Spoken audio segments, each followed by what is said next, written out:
and is published by the Oxford publisher. Thank you, Sanjay. Let's give him a round of applause.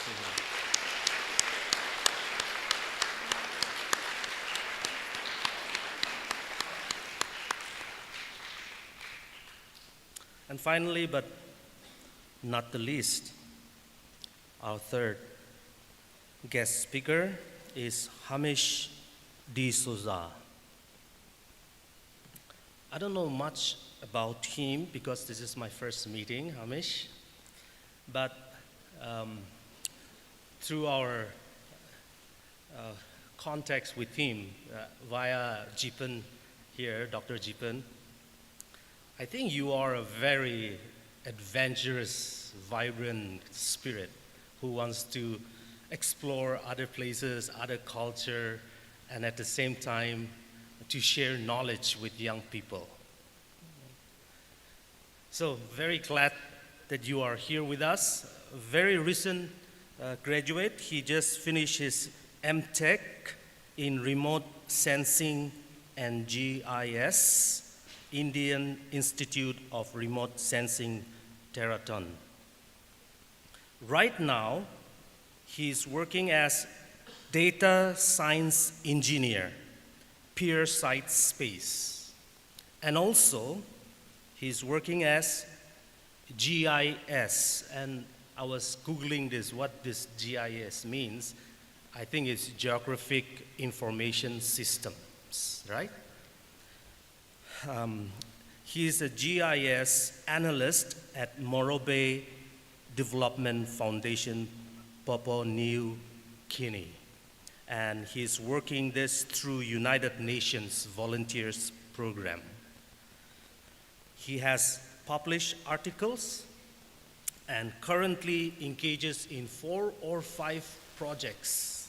Such a wonderful young person here in our midst. Thank you, Hamish de Souza. Let's give him a round of applause.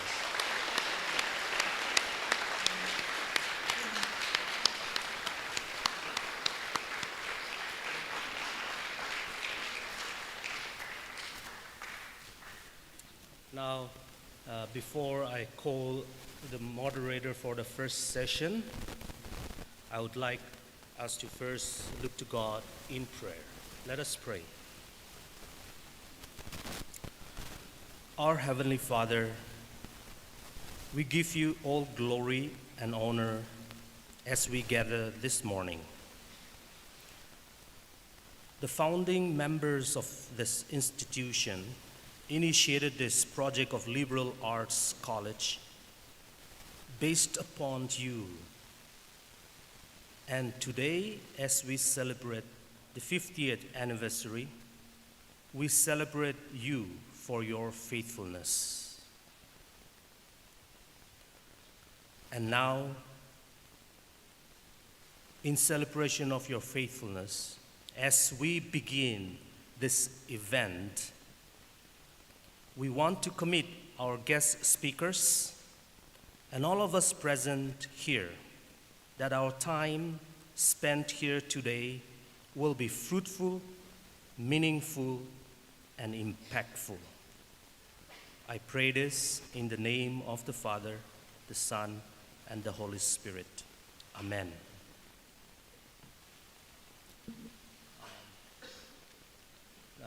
Now I invite our moderator to please come.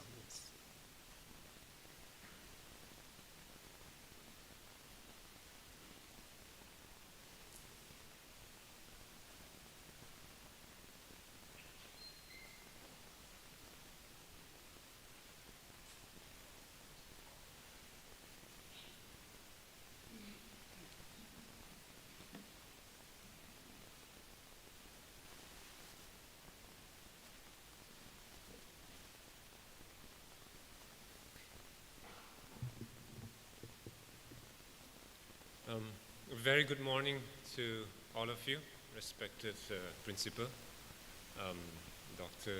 Tefavile Piru, my colleagues, Dolly and Sanjay. It's a pleasure to have both of you, and also our third speaker. Today I'll be moderating the first two sessions, and I'd like to introduce myself to those who are not very familiar. My name is Bauna. I teach history in this college. I've been here for some few years teaching history. It's a privilege for me to be moderating these two sessions. I'm sure Dolly Kikon is not new. The name Dolly Kikon is not new to most of us here, and it's an honor to have Dr. Dolly Kikon to share the podium, to come and give a speech, talk here, a part of her research. When I was doing my MPhil, I remember that I emailed Professor Dolly Kikon, and she very promptly replied to my mail and gave her, she mailed back her number. And so when I called her to talk about some of my archival work that I was doing, my field work, I think when she picked up my phone, I think she was in the airport, and she still had time to talk to me. So I'm really grateful for that. So without wasting much time, I'd like to invite Professor Dolly Kikon, and she'll be, it's titled Abundance Living with a Forest. We will be having a Q&A after Professor Dolly takes her time, and I hope that we will have a very enriching discussion.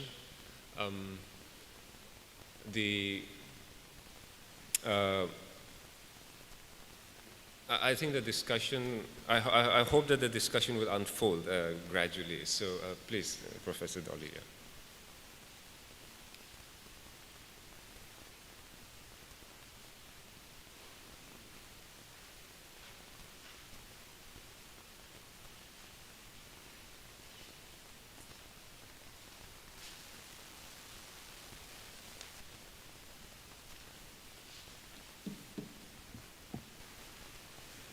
A very good morning to you all.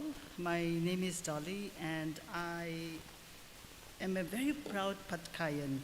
I was here from 92 to 94, and I'm returning after 30 years. So it's amazing. A lot of things have changed, but some things have not changed. For instance, the stage.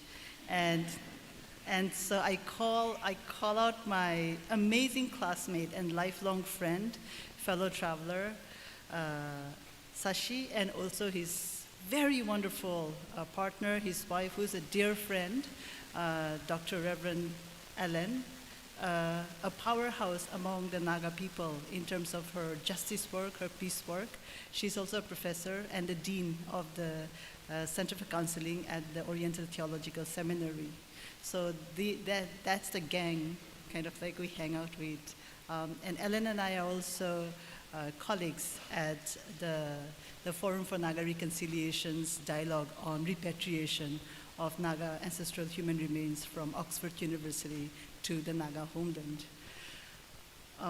I see a lot of familiar faces here among the faculty, and they are my seniors. Some of them, I think, are my peers. And I would like to start by acknowledging actually the custodians of the land here, the Angami Naga people who were kind enough to give the land to the Patkai College, the founders, late Madam Shishak and our Honorable Reverend Shishak, and the commitment they had, the vision they had for this college. I think there is always a beginning, and we have to acknowledge that. And so we are on this land, gifted to us for education and for, I think, the greater good of all of us, the Nagas, and also, I think, everyone who has come from the neighboring states to study here in this college. When I was here as first year, I was told that there was an exchange that the Angami Naga elders came around, I think from Setikima and other villages, and there was no money that was taken for the land. I think some of you know the stories as young people. It was in exchange for salt. And salt for the Naga people, for our Naga ancestors, was very, very precious. If you look at the foothills of the Naga homeland and Assam, and all around eastern Naga homelands as well, salt was once upon a time a currency for our elders and our ancestors. So in so many ways, the history of this land, of Patkai, of the founders and the vision they had is actually tied to an indigenous practice. And more than that, to honoring the Naga indigenous practice of actually, in a way, respecting the reciprocal relationship, not with money, but with salt. It's taken me around 30 years to understand, I think, the value that I've learned here, and that's what took me to Manipur. So as my classmate Sashi said, I've just come back from Manipur 2 nights ago. I was at Makhel village. So Makhel is in Senapati district, and in Makhel, the Mao Naga people live in that village, and it's a very sacred village for the Naga people. Our stories of origin, who we are, our journeys about migration actually is in a sense grounded in Makhel. Gezokhono is also in the neighborhood. So if you are a Naga student, or if you are a researcher here, Hamish and all our guests visiting, I think it's important to know our roots and who we are. I was in Makhel village spending time with the children, because even today the children, the young school children in Makhel village have this tradition of carrying salt water from the salt springs down the mountain. And they bring the salt water, and it's very much a part of the tradition of cooking, considering it as medicinal, and also sharing with the community. I'm told that even in the Zeliangrong area around Jaluki, Peren, we have this culture actually till today of looking at the salt springs. Even in the Eastern Naga homelands, we have that. And around Pek, those areas, we have that. So this tradition and the culture that we have is very, very precious. So that's what, in a sense, I think took me all the way to Manipur, and I'm back. If you're on Instagram, I have my research is on Instagram. It's called Athletic Worlds, and you can follow what I've been doing with the children. And that project is connected with Ashifu Christian College. It's in the Pumai Mao area in Senapati district, and it's a very young college, and it was wonderful to spend time with Dr. Amnam, who has a PhD in literature from Delhi, and he's a young principal there, and so it was lovely to know and learn about his vision and meet the students there as well. Today's theme is on navigating current challenges, and I just wanted to dwell this morning on actually a story from 1977. So in 1977, a space probe was launched by NASA to travel beyond the solar system, and it was Voyager 1 that they set off. Today, Voyager 1 continues on an interstellar mission. In 1990, the NASA Voyager 1 took a photograph of Earth. Carl Sagan, the late Carl Sagan, an amazing scientist, a writer, and a thinker, wrote a book capturing that moment of that image. And the title of his book was Pale Blue Dot, a vision of human future in space. He wrote this amazing poem and a reflective piece on that. And it has maybe around 3-4 paragraphs, but I'll leave you all to read later when you go back to your dormitories, to your room, and maybe after lunch. But I'll just read the first paragraph together as a reflection for all of us to dwell at this moment. The pale blue dot of Earth. Look again at that dot. That's here. That's home. That's us. On it, everyone you love, everyone you know, Everyone you ever heard of, every human being who ever was, lived out their lives. The aggregate of our joy and suffering, thousands of confident religions, ideologies, and economic doctrines. Every hunter and forager, every hero and coward, every creator and destroyer of civilization, every king and peasant, every young couple in love, every mother and father, hopeful child, inventor and explorer, every teacher of morals, every corrupt politician, every superstar, every supreme leader, every saint and sinner in the history of our species lived there on a mote of dust suspended in a sunbeam. Try to get the book and read when you have time, and I'm so excited to be here after 30 years. I want to share so many things with you, but there's something that I have to keep in mind, and it's called time. So I have till 11, and what I'm going to do is maybe a couple of things. First, I want to acknowledge my time here at Pad Khai from 92 to 94, and thank everyone, my teachers, the cooks, my warden, and I have some of my teachers here sitting with us. I think Madam Tiakala is right there. I can speak English because of you, thank you. And then my senior is also there, Kaini, who's now a giant figure in the field of education. She runs a school, and her husband, Pitungo, was also a student here, so this is quite a reunion for all of us, so a really joyful time, and that's why you will see me blabbering, not very articulate, because my heart is filled with joy at the moment. I want to also thank Madam Jyoti, if she's around, because I think Madam Jyoti, between Madam Jyoti and Madam Tiakala, I learned grammar, trust me. Very amazing literature, very amazing poems. And it was amazing, in a sense, just the diversity of it. I was a Sunday school teacher from, I think, for my first and second year. Somehow Ms. Bunyo, our warden, thought that I could teach children. There was a thatch house here, and I would come every Sunday after the service. I would rush back, and then I would come back. I remember all the mekalas I wore as a PU first year, second year student was my mother's mekalas. You know, those days, I mean, there was nothing that she could afford to kind of weave for me. So I would take my mother's mekalas and I would like rush with the registrar, with the attendants. Some of my students, is Sope here? I always call him out because Sope, John Paul Raj, John was the first chaplain's son, and now he's in Geneva finishing his PhD. They were all here doing Sunday school. And so those are the memories, and I think Sope is now your teacher, right? Yeah, so imagine, okay. Not that old though, right? Still young, okay.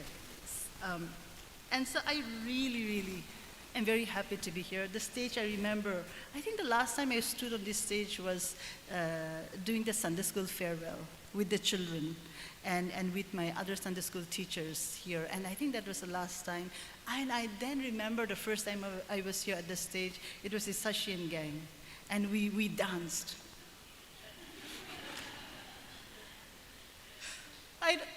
I think as high secondary class 11, 12, we were quite cool, but we were cooler because we decided we would dance for Freshers' Day.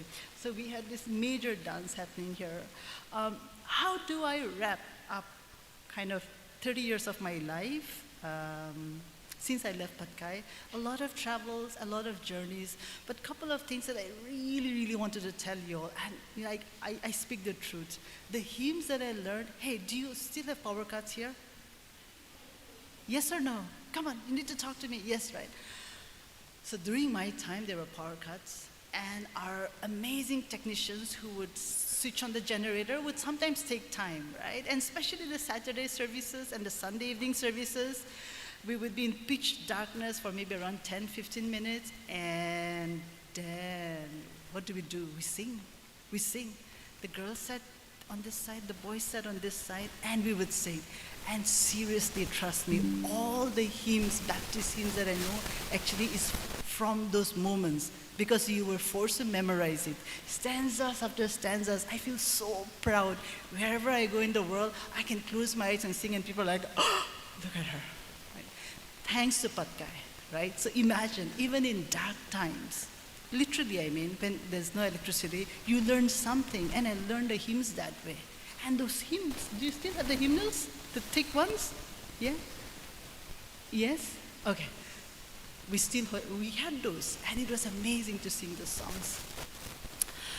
The second thing that I wanted to share about my time in Patkai, so many, was actually the beautiful surroundings. It is a gem what you have. Honor the trees, the rivers that you have, the mountains that we were taken for picnics. We sat by the rocks and we had picnics. We had rice, we had pork, we had dal. I still remember those tastes wherever I go in the world. And it was really community building. It was really, really precious. And my turn as an anthropologist to look at ecology, to look at environmental justice, to care for the land and to honor ancestral practices really also comes back to the things that I learned here on Patkai soil. The third thing that I wanted to share with you all about Patkai was actually its spirit of acceptance and the value. So when everyone's sitting like this, and you are inside a classroom, no teacher, I remember at Patkai, would discriminate. Right? They would open their books and they would teach you the value, they would honor the time that they were given to teach the students, and that was so precious. One of the things that I wanted to really underline was that I don't know many of you students sitting here. You may be like high secondary, you may be like BA first year, second year, third year, and you may be wearing your blue shirts, but outside of the blue shirt, you still have your own identities, right? You come from particular background. Some of you might come from very wealthy families. Some of you might come from, very stable homes with mom and dad, with siblings. Some of you might come from a household with a single parent. Some of you might be fostered by your aunties and uncles, and you're sitting here on the basis of some people's charity and goodwill. Right? So outside of the blue shirt that you wear, class privileges, the kind of inequality we have, these are real things. And even in 1992, those were real. Those were real. And so even in my case, my parents divorced in the mid-80s, in 85, 86, and it was quite a public divorce, right? Can you imagine? Even the word divorce is, in Naga society, even now, kind of like hush-hush. So it was quite a public divorce, my mom and dad's divorce. And so I came to Patkai as a daughter of a single mom. So it was kind of hard. And then I also brought with me as a student the baggage of coming from a family who suffered from different kinds of addiction. Right? So imagine, so in a sense, those days there were no counseling.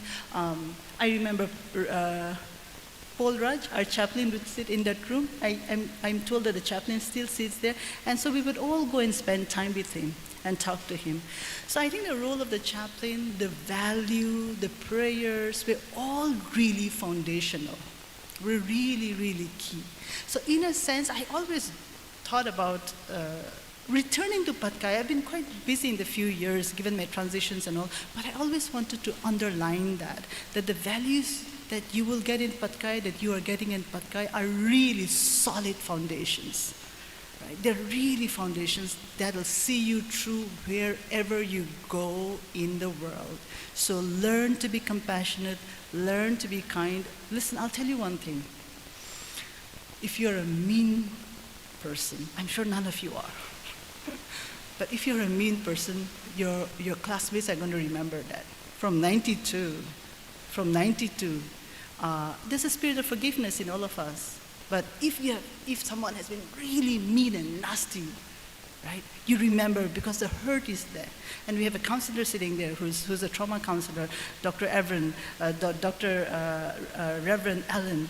And so we have worked a lot on intergenerational trauma. You as peers have a big role in generating kindness in generating compassion, in making sure that the children, your peers who come from difficult families, including elders who struggle with addiction, whether it's alcohol, whether it is drugs, you have a role, right? As peers, to pray for one another and to make sure that there is a level of acceptance. So I just wanted to make sure that these are some of the key themes that I give you all. Don't believe this. This is just a momentary thing. The directorship will end, my professorship will end, everything will end like life. Right? So this is just temporary, but honor the values you have, honor the faith that you have. I think that's really, really key. What I'm going to do now is actually, I'm going to show you and not talk about where my life has gone through a film, not my film, but in a sense the turn that my profession, that my commitments have taken. And at the moment, it's really, really one on indigenous ecology. If you're wondering what is Professor Kikon saying, type it out, indigenous ecology. As indigenous people, as tribal people, what is our connection with the land, with the forest? Sometimes I think as Nagas, we are amazing in terms of talent, but we go a little bit off in copying too much. Right? We do amazing covers, but what about originals? It takes a lot of time and commitment to do originals. In the last, I think, couple of days, I've gone around Dimapur, the cafes, and everywhere else. I think we are just like addicted to pop music. And I grew up in this world of pop music, so I too listen to pop music. But hardly do any of the cafes in Dimapur play originals by Naga artists. Right? I have listened to Taylor Swift, I've listened to Ed Sheeran, I've listened to Eagles, I've listened to every single pop star from the UK to Canada, to the United States, to Australia, here, around the cafes in Dimapur, but not a Naga star, right? Not a Naga original number.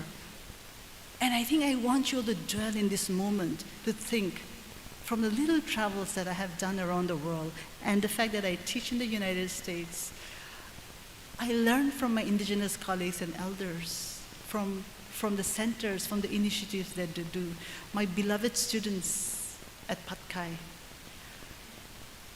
be original, founded in the spirit, founded in the voice, founded in the lessons of the lives that our ancestors have left for us. And that takes some hard work. Anyone can be a copy. But in the spirit, pray for wisdom to be that original so that you can build communities. So I just want to leave you all with this documentary. It's called Abundance, Living with the Forest. And I have my guide who helped me make the film. He's sitting right there. He's the forest ranger of Wokha district. Langsana, can you please stand? Yes.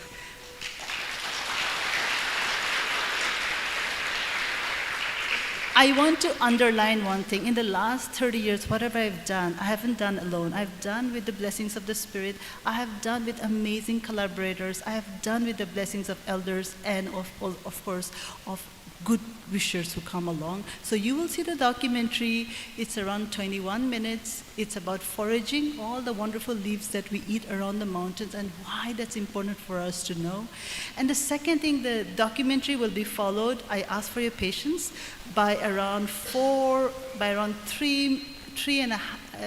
minutes, 30 seconds, around 4 minutes of a song.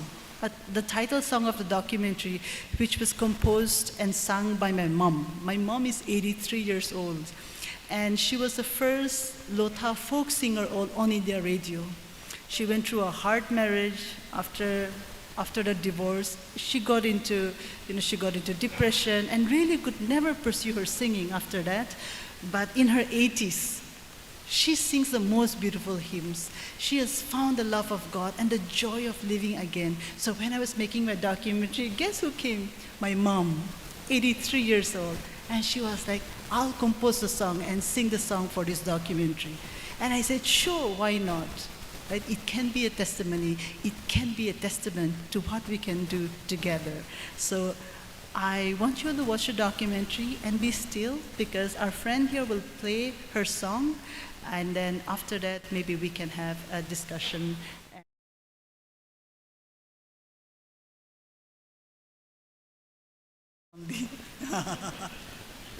Thank you so much. So we'll watch the documentary.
next year je de no ro lu pu pen se de ana ni de wa de ne ne wa na sha na de sa ni lu pu pen le to ga da lu ma mo sha na e ta chi ne ana de ni ha de chi sa do lu pu na zo mo je ha le na chi zo ga ha la ji yu da kya ga da o se no wa de no ke ne le ka be si se e to le ga da ma shi ji pu ka li sa na no shang sa de li chi shi lo na chang chang ne li chi ni e lu mo pen ni li chi ni de ma ni de na tan de ka de si de ni da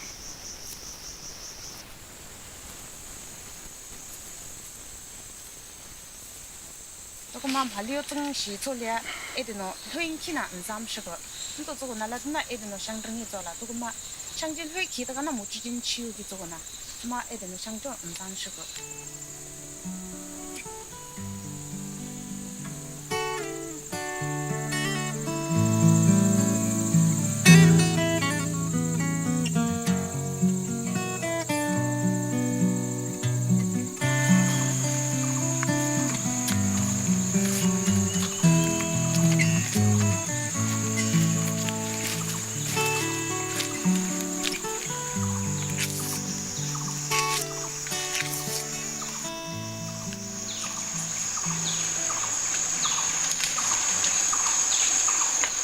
这啥都吃了的，什么都有。这些哈一起就哈多了。我这身上力不到了，这里不很舒服的，就真的。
de tingi tsolia mon tsopia lan to tsona la na en han chim tan chim pi van chos yo chi sa do o hazara we tso ni ja el tin so ma e kam jo shi sa do yo la han nan chang rang nge pi do o pai kam ji do se pi lam ba ma na nang ha me ta ka chang se ta da to lang gyo lan to chu zo chingi tom pi to sa sai le to ha e zap le chang shi rang nge pi do o bang kam ji do shang yak cha se pi lam ba ma yo la han nan chang rang nge yin ni to 나 요라한란에 타이타 한잔돈도 올해나 치유 용한상티 야니 또 옌등옌리게 나로 하시나 카도 나 에금 하도시나 에마 하시나 또 스필름 바마야바 때사도가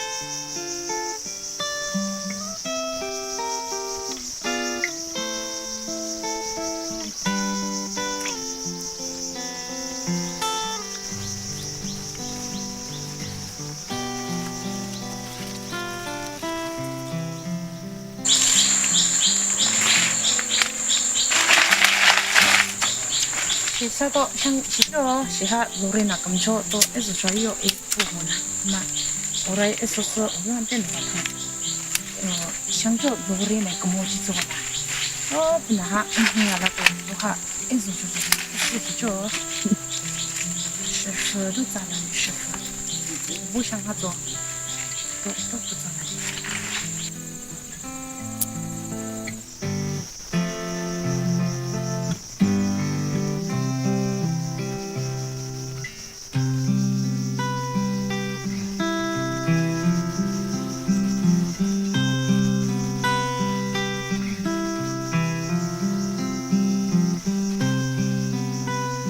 바지 모두 나난 바지 상 사연이 또도고 난 바지 앞이셔 또 조지도고 난하 장장 동년 리친부터 부지도 저가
If we talk about indigenous people, it is how to say tribals, It no, nature thing close connection mo la. That is very evident in our say traditions or culture. It na limulus somojang. It na forage somojang. Jang to punch me that it na shijo. It's all traditional knowledge. Tamana it na yani hanso. Enang aju it na ora especially ora ina it na oyo hamina limulus hui somojang hamina chungdi jang ha. Elomjo hoji knowledge mo daga. We have to also understand that it poti make just go. Of course we're going and harvesting at hayanzo dala.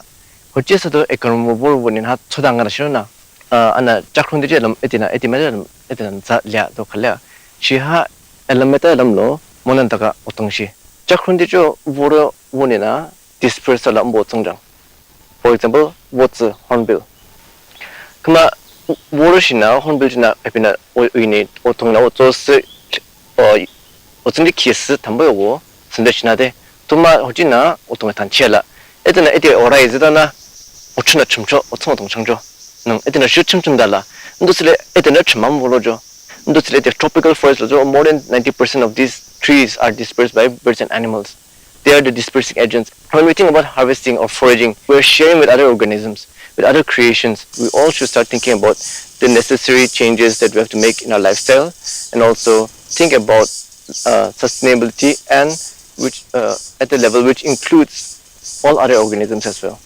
Monto.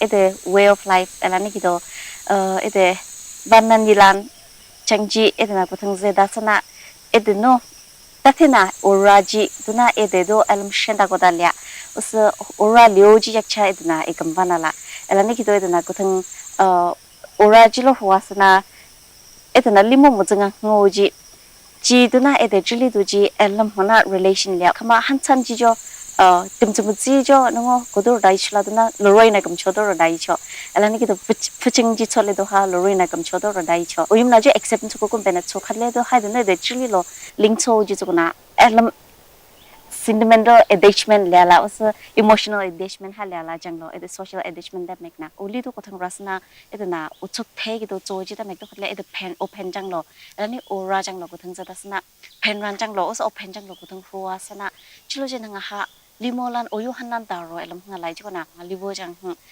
shangji hansi edit na cho yumorus nang ha yen ha yana la khama foraging jo sustainable food system do ana consider chokoga orally mo shang yakcha tungna ede indigenous tung shangjo orally mo shang yakcha ede ekamji shangna support e chala sa shangna van chel jogona langa all handarolona ensan shala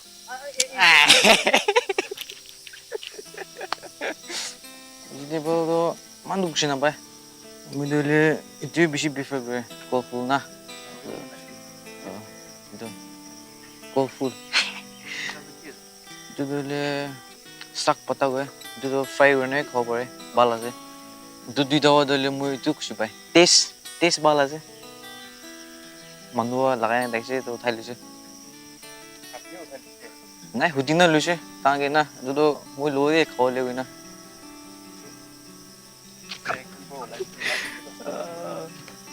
तांदो मन heart ने call गास्ते वाले दोनों ना इन्हीं जंगल गांधी नहीं पाई जाए बिशी पाई जाए जाता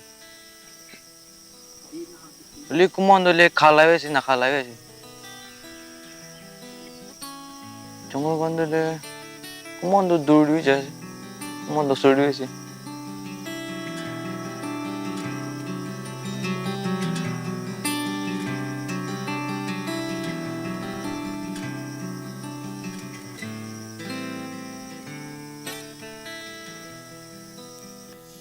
시사도 부동산 약차 증하 증량 문담 혼소리도 시사도 임하야 시사도 언제노 담매로지사 엔하 안하소 스메다 정지도 자가 당지 있자 오초스 에능아 에메다실로나 또 치시스나도 부지 언제 에지다가 어스 아저고나 하 저저 시사도 어지 점피아 에보지 엘람 아총화 엘마 마타다 인치마 언제노 오레와 탕 시사도 승딜롱펜 장주고 너스 리무샹주고나 구딜리 우드나 구딜리 치야라도 사도 안가오지 알람 뱀메나 주저 엘마 총화 창조 리고나 호텔이 실리치아가 나서 나 청기롱평양도 오라이나 실리치아가서 샹조 올리난치 인도도 나라드나 향조 오라이나 오라 디자일란 에데눈 테조 요한 마 보조 이치리 다달리아제 또에사도 안하 엘마 마타다 언데드니 쉐어 소저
향조 한차도 자, 예, 향조 한림호, 예, 어디도 미존 장로파, 자나레 페브라레 장로 좀, 이런 거 보더라, 한차에 좀보 디스트릭 조금나 해름호, 예, 할리우드 저 에티라 감소로 놓고 초조 한부에 진짜는 라가다 뭐 도장, 이쪽 오야니나 공회동 또 향도 내티야라.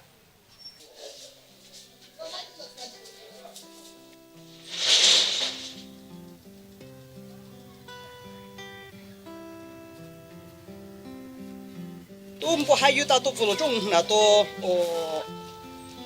March April 这样都完了，这点就是发展了，这个买着贵了还催做去，我也没吃还一块做去，都不多啦。这目的这种不多，我们这也那没错嘛，都这那都贵了还催做去，没吃还多一块钱都啥的，那么这那都还没啥都洗出它，办大了就有这。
에데 메다 오요한 정til롬페 오장어동 에마이 조가 아보보조 로타메다 임하일레 에데점즈 모지장나 에데메다 천추키 와이초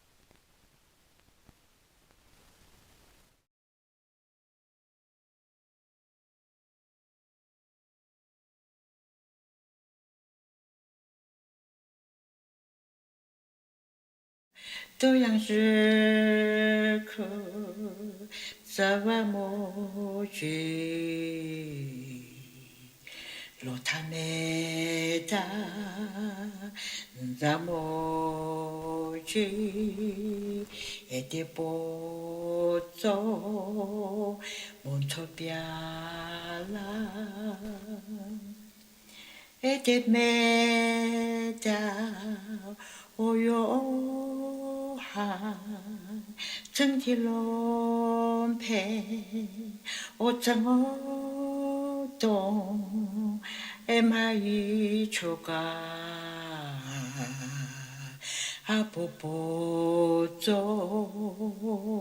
로타메다 임하일레 에데점즈 모지장나 에데메다 천추키 와이초 점즈 모지 몬토비아라 에데보카 양즈지로 에즈즈카 엠파이 조가 비밍택야 기아보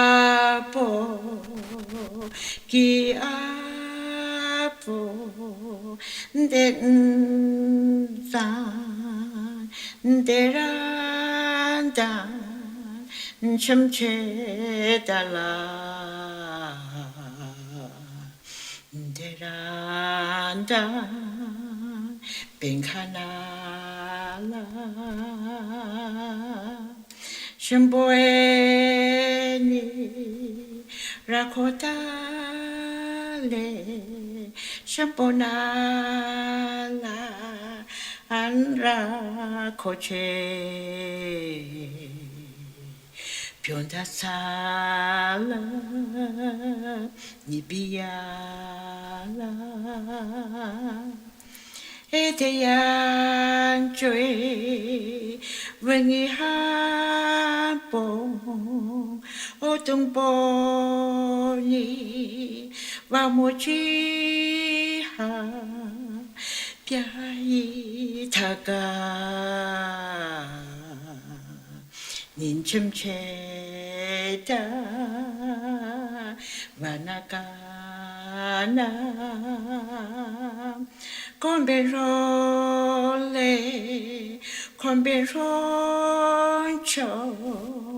론초돈초 Manyanchi tokala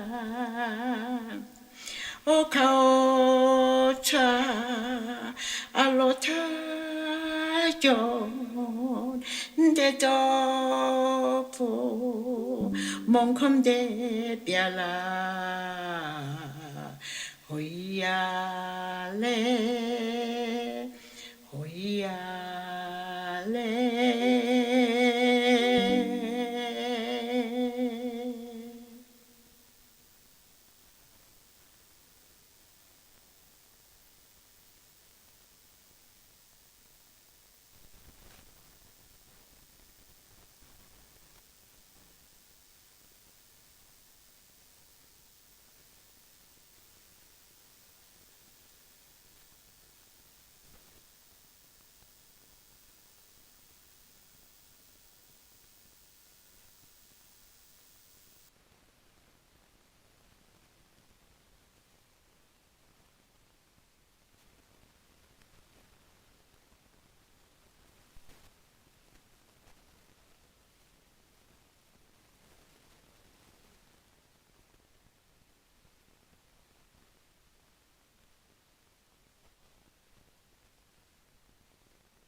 Hello.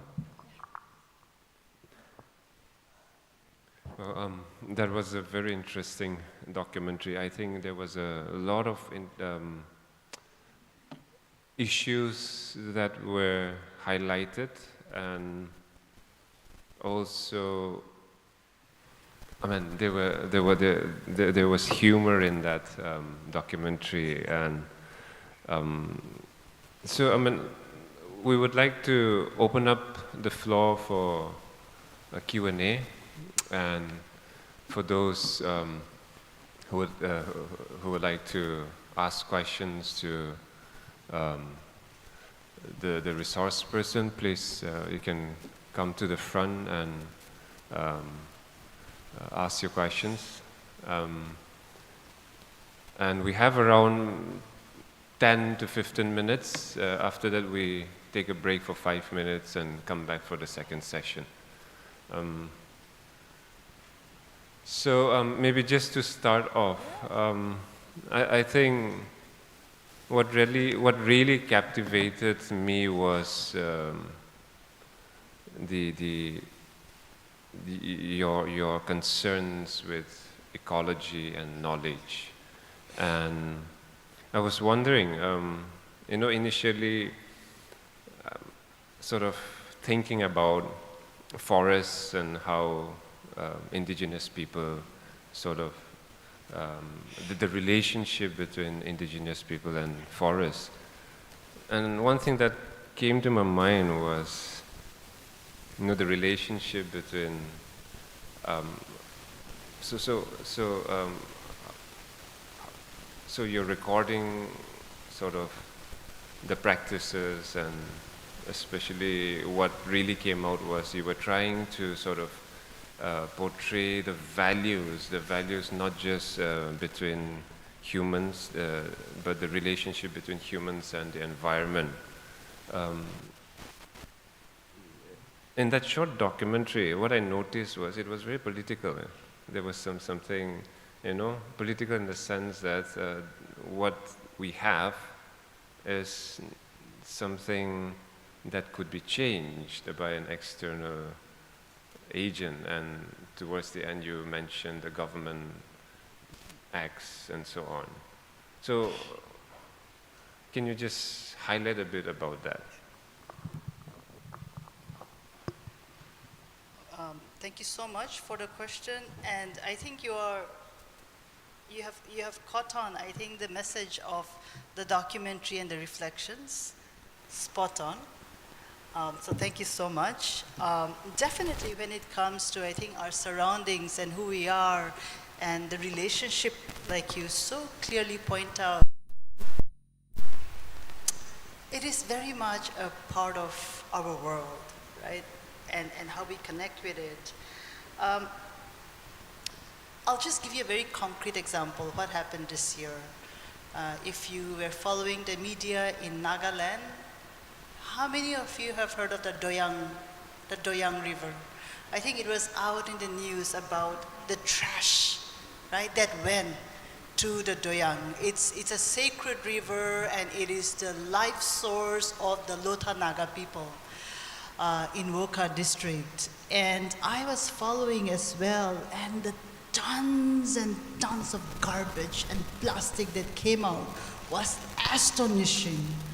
And I was in the US at that time in California, and I called my brother Lansotan because, as you know, he's a ranger of the Woka district, and he was one of the leaders leading the cleanup. So he was on site, and it was one of the harshest months in terms of heat at that time in Nagaland. And even yesterday, we spent some time together talking about our concerns, and we were sharing. And do you know, I asked him, I said, Ango, the bottles and the trash that flooded Doyang, was it from Woka town? And he said, no, Ata, it's from all across Nagaland. If you trace the water path of Doyang, it goes all the way till Kohima, right? The source of the streams and the waterways can be traced to the capital of the state, can be traced to Zeniboto. So there's no way that blaming the Lotha people and then keeping the responsibility for the Woka district to do the cleaning is going to be enough. Come another shower, another storm, the water is going to bring the entire garbage down to the Doyang River. So what it's showing us in terms of definitely the ecology and the knowledge is also the knowledge of trash and how we consume, and the relationship that we have with the land, and what do we do with it. The only way, for instance, that we can actually talk about cleaning a river, it's also the Chate River, for instance, is that how do we recognize the relationality of the streams? Actually, the Dhansari in Dimapur has become a drain now. It wasn't like that when we were young. Yeah? So I think you're right when we say that this becomes political issues. When does a matter become political? Like the forest, for instance, like the food we eat, when does it become political? That's a homework for you. You can't look at me and say, no, when it becomes political. Right? When systems of governance, when there are conflicts, resource conflicts, when there are overlapping claims of who should take care of it comes up. So I think increasingly in the 21st century, with all the challenges that we have, the issues of cleaning the Doyang, the issue of what do we do with the number of dams that are coming up across the northeast, the issue of actually looking at the Tista. How many of you have heard of the Tista River? Right? From Sikkim, you know, there was a dam burst in the Tista. If you look at the map, I want you to actually sometimes not only look at physical maps, the boundary between Manipur and Nagaland, or Nagaland and Assam, look at the pathways of rivers and what they tell us. Actually, the Tista and the Brahmaputra are all siblings, if you say, because the lifeline, right? The glaciers that's coming there. So I want actually us to take some of the lessons for a documentary in terms of the relationship and the connectivity that's there.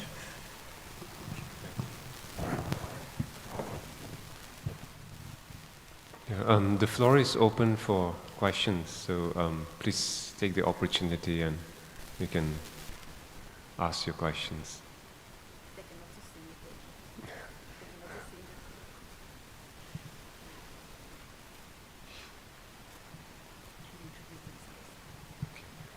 If you can kindly introduce yourself.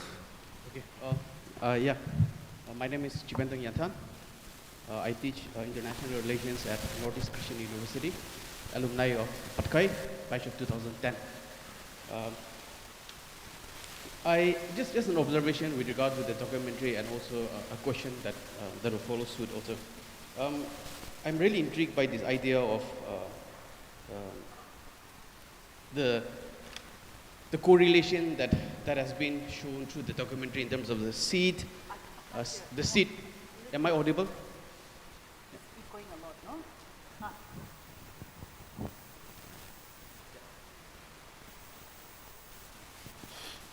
Am I audible? Yeah. Yeah.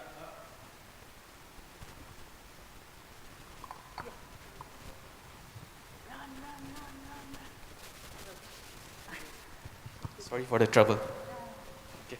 I just a correlation between the seed. The lady that she was explaining about the seed, how it's important for us to preserve the seed. I was just an observation with that one.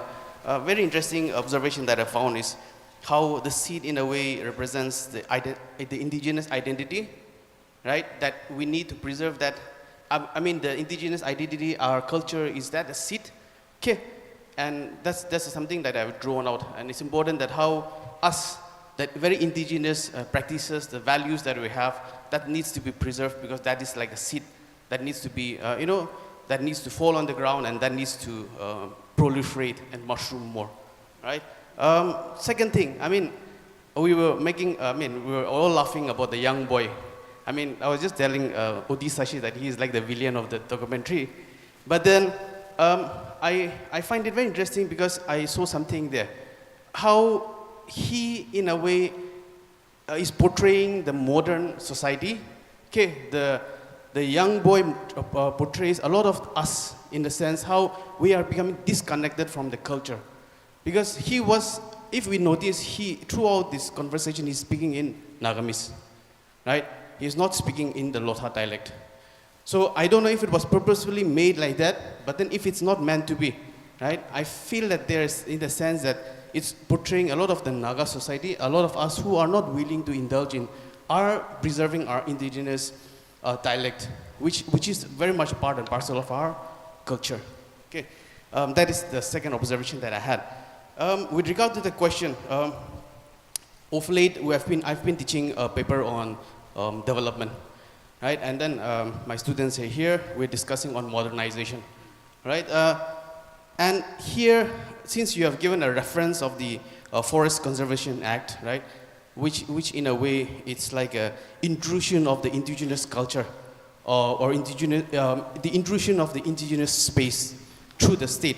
So to what extent do you consider the state as an agent of change? To what extent do you consider the state as a agent of a modernizing, modernizing agent, yeah? Or a state as a, agent that is trying to intrude our space, our indigenous space? Would you consider the state trying to do that through the, reference of the Forest Conservation Act? Thank you so much for the question, and I think, okay, a couple of things. Longshibemo was such a delight. He came with the film crew, and he was so enthusiastic, and he was so interested in what was happening that he had to be in the film. And I was the director, and the way that he was filling the vegetables, the way that he was looking at the forest. Longshibemo, after the film, Longshibemo is a school dropout. So he didn't finish school. So he was interning with his uncle, Rendo, who is a videographer and works with me. And so after that, he got into an internship training for videography, and he's currently in Tejpur. A round of applause, come on. Right. So Longshibemo has many siblings, and he couldn't study, but he loves the camera, he loves what he's doing. So we found a fellowship for him, and he's there on a one-year training at this wonderful ecology hub called Green Hub, which is run by this visionary called Rita Chaudhary, a very renowned filmmaker, especially in terms of wildlife, documentary conservation. And so I'm still in touch with him. The last time that we connected with him, he's a child. He was like, I need a phone for my photos. I said, okay, that's done. So I think he's also going to get a new camera so that he can be in the field. And imagine I'm talking so much about him because they are the future. Right? They are the future.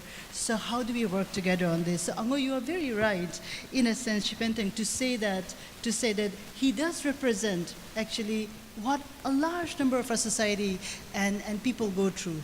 Nagaland, I think one of the recent statistics showed that has the largest number of school dropouts at the primary level, at the primary school level nationally. So in a sense, I feel that all of us, not only for us, but all of us in this room, our vision and our meaning and our commitment for life is already sorted out, given the service that we have to render to community. And I think that is the good thing about our tribal societies in terms of the value of education that's in a way connected with the relation, not only with forest, but also with community. The seeds, what do we do with it? And why was Longshibemo talking in Nagamese? Longshibemo's, I think one of the parents is Ao, the other one is Lotha, and he's lost his language. So he can neither speak Ao nor Lotha, so he speaks in Nagamese.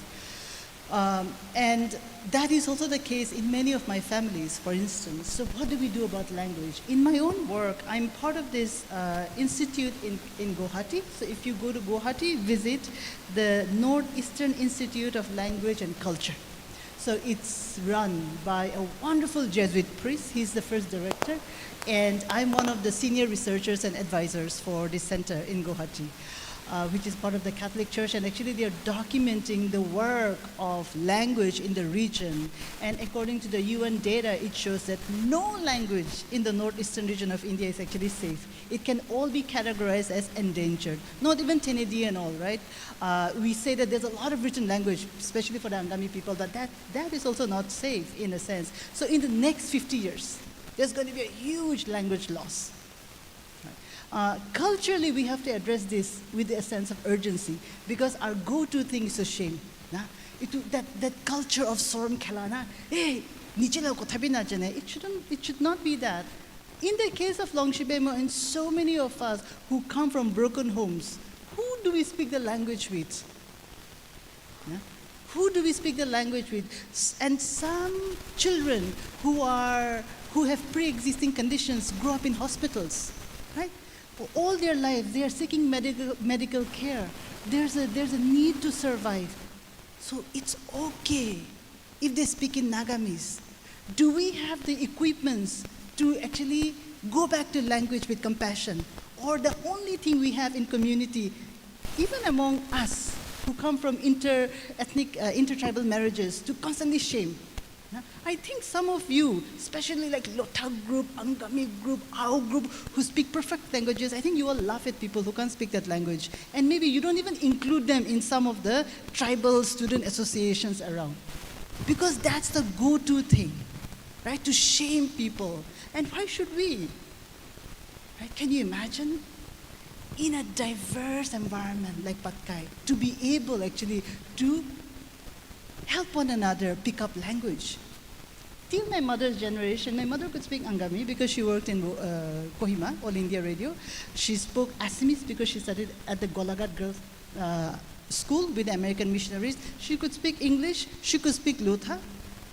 In our generation, look how poor we are in terms of language. So I think that connection is very important. And the connection with forests, okay, here's the thing, here's a secret.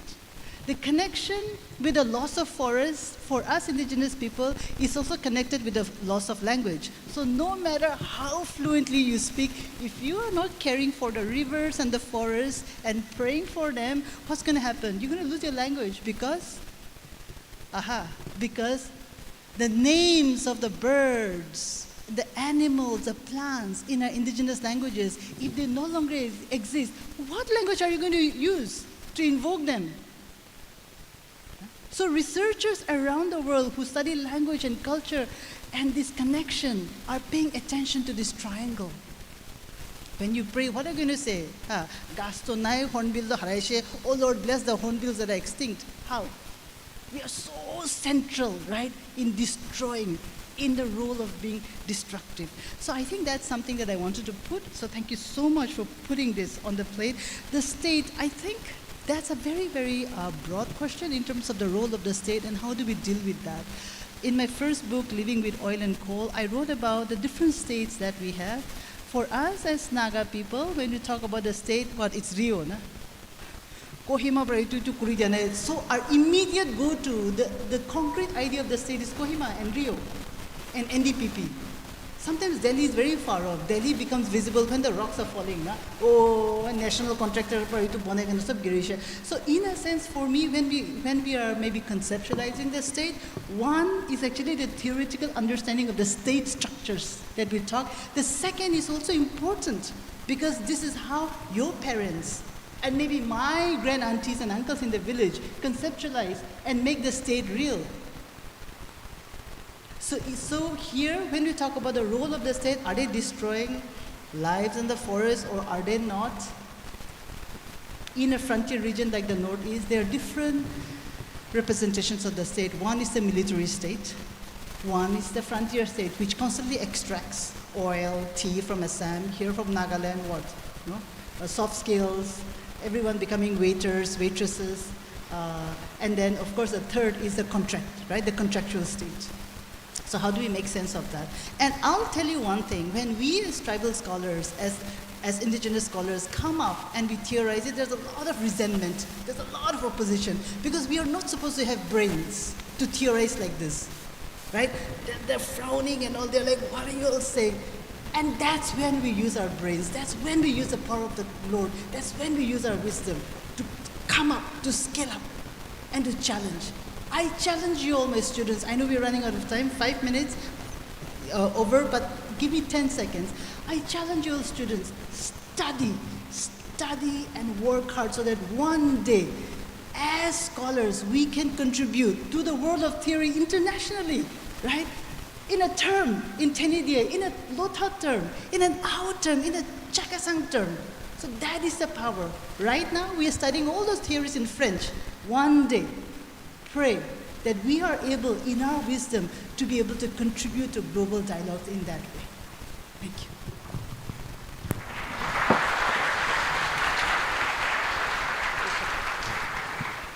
Okay, thank you so much.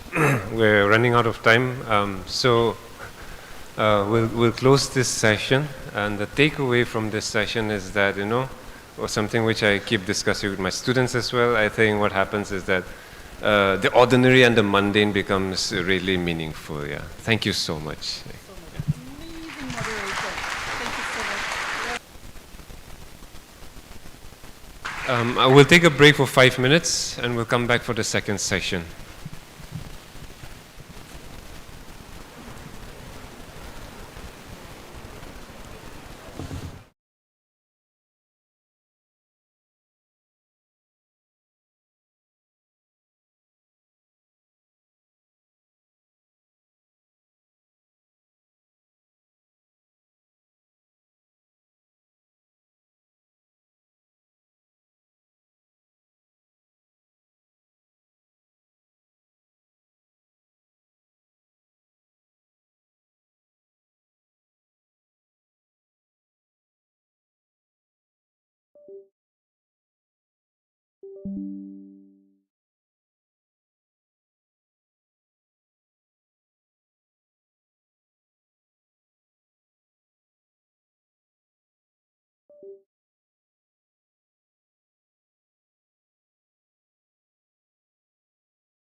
Okay, before, I think we're a bit, we're not on schedule actually, we're a bit late, so apologies for that. But for the second session, the speaker is Sanjay Barbora. The paper is titled Multiculturalism, Values and Solidarity, Education and Coming of Age in Northeast India. So I'm really looking forward to this paper. There's so much of resource and insights for us as an institution as we celebrate 50 years of Patkai's existence. And I think there can be a lot of takeaway for us, frameworks on addressing certain questions and also sort of engaging with certain questions that needs our attention. So I'd like to call Sanjay Barbora to come and take his time. Can we give him a such a welcome him? Thank you. Thank you, Pauna. Good morning, everyone, and thank you for having me here. At the outset, I also wish to acknowledge the traditional owners of this land and respect their elders, past, present, and emerging.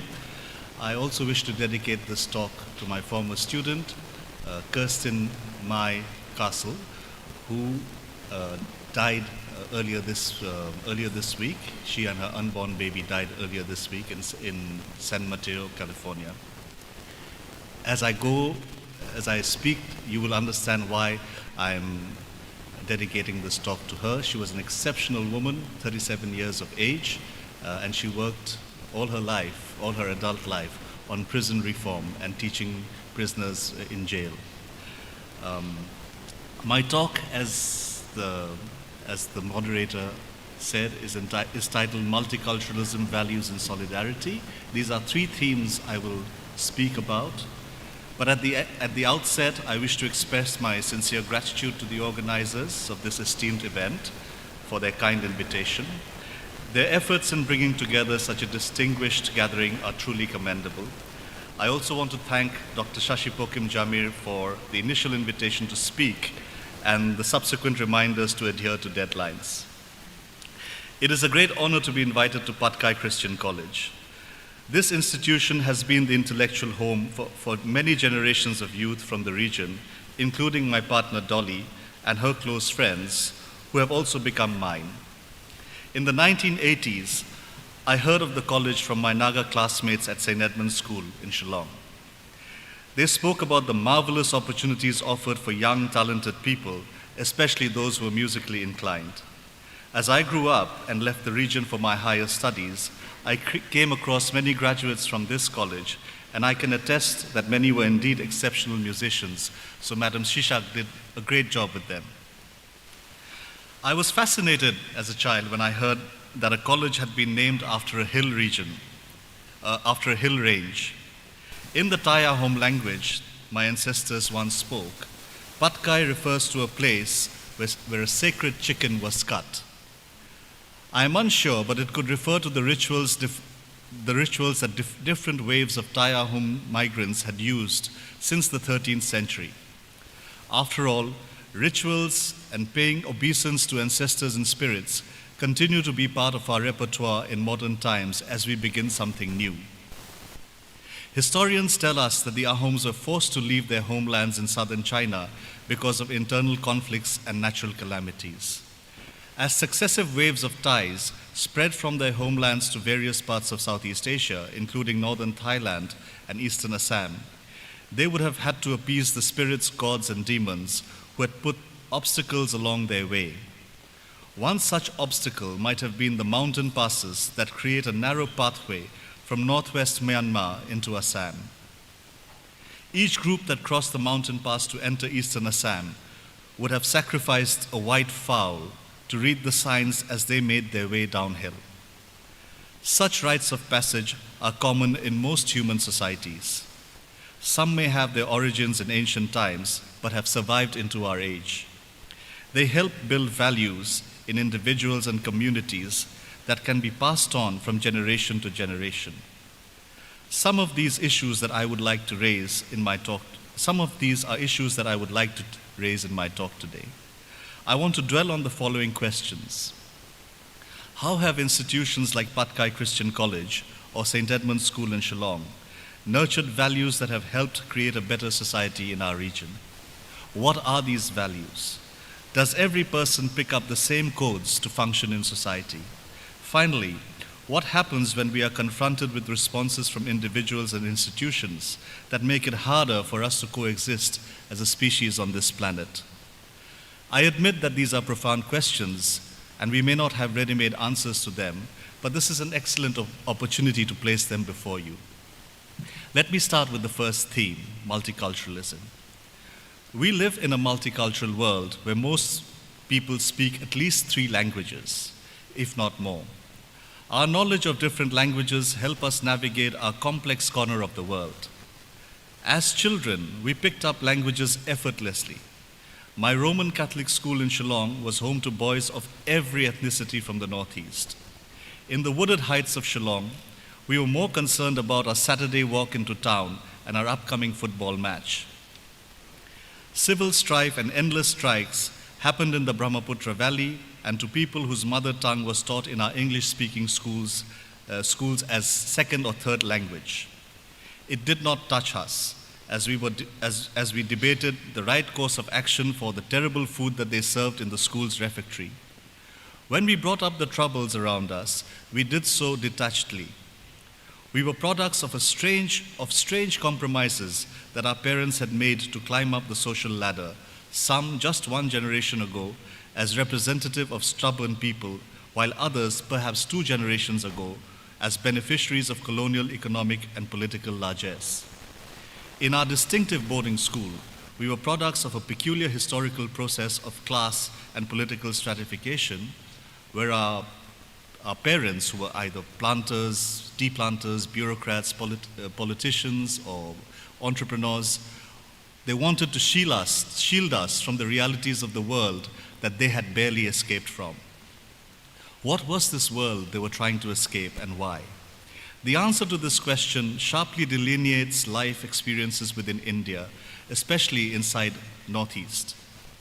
None of us kicking leather balls and each other's shins on the school football field could claim centuries of caste oppression as Dalits, nor could we feign righteous anger about the weight of religious strife or oppression. Yet, we were the children of people who felt burdened by marginalization and people who thought that an English medium boarding school run by strict Irish missionaries in a place slightly far away would ensure our escape from the worldly realities that our parents were trying hard to cope with. I almost got away. My college and university years were spent between Bombay and Delhi, where I had access to a universe of books and ideas. These were also places that made me aware of my peers' differences and experiences. Despite the convergence of class interests and political positions, which generally was very left, there was always this little feeling that those who are not from Northeast India didn't quite get it. It permeated our conversations and everyday lives. There were times when the old Irish Fenian graffito, which said, and I quote, "To those who understand, no explanation is necessary. And to those who don't understand, no explanation is possible. This slogan seemed like the only way out of dialogue and uncomfortable pauses. Somewhere in the middle of plantations in Upper Assam, the small towns of Nagaland and Arunachal Pradesh, the idea of the inchoate Northeast was changing. We know, as Dolly just told us a little while ago, that our land is a reluctant frontier for South Asia and Southeast Asia, where history and politics collide with the express purpose of creating a militarized region. We also know that we live in an area that has remained a state of exception in democratic India for over 5 decades. Yet, more is needed to describe what it means to live here. Our linguistic and cultural diversity has been under pressure since the late 19th century and early 20th centuries. Many ultranationalists in Assam would like to blame migration, but their arguments do not convince me. Whether temporary or permanent, migration leaves us more prosperous in learning new languages and cultures. However, the modernist idea that only one language can propel us to prosperity is destructive and damaging. It quickly creates hierarchies and a power structure where some languages are considered more important than others. Think about it. In the past 100 years, or maybe less, we have slowly been persuaded that only one language can give us and our children a better chance in life. We've punished children in schools for speaking their mother tongue because someone decided it would be harder for them to learn English or Hindi if they continued to talk in Galo, Lotha, Khasi, Garo, or any of the beautiful languages we speak in this region. When we do not understand our neighbor's language, we are prone to making assumptions about them which can lead to more significant conflicts. I taught a program on peace and conflict studies at the Tata Institute of Social Sciences until recently. There, we emphasized the importance of knowing many languages so students could reimagine entering different worlds. South Africa's Truth and Reconciliation Committee, or the TRC, was taught every year. Our students were skeptical about the power of faith to overcome decades of violence and trauma perpetrated by the apartheid regime. South Africans spoke many languages, and apartheid had kept each community apart. Yet, the TRC went on for more than 4 years.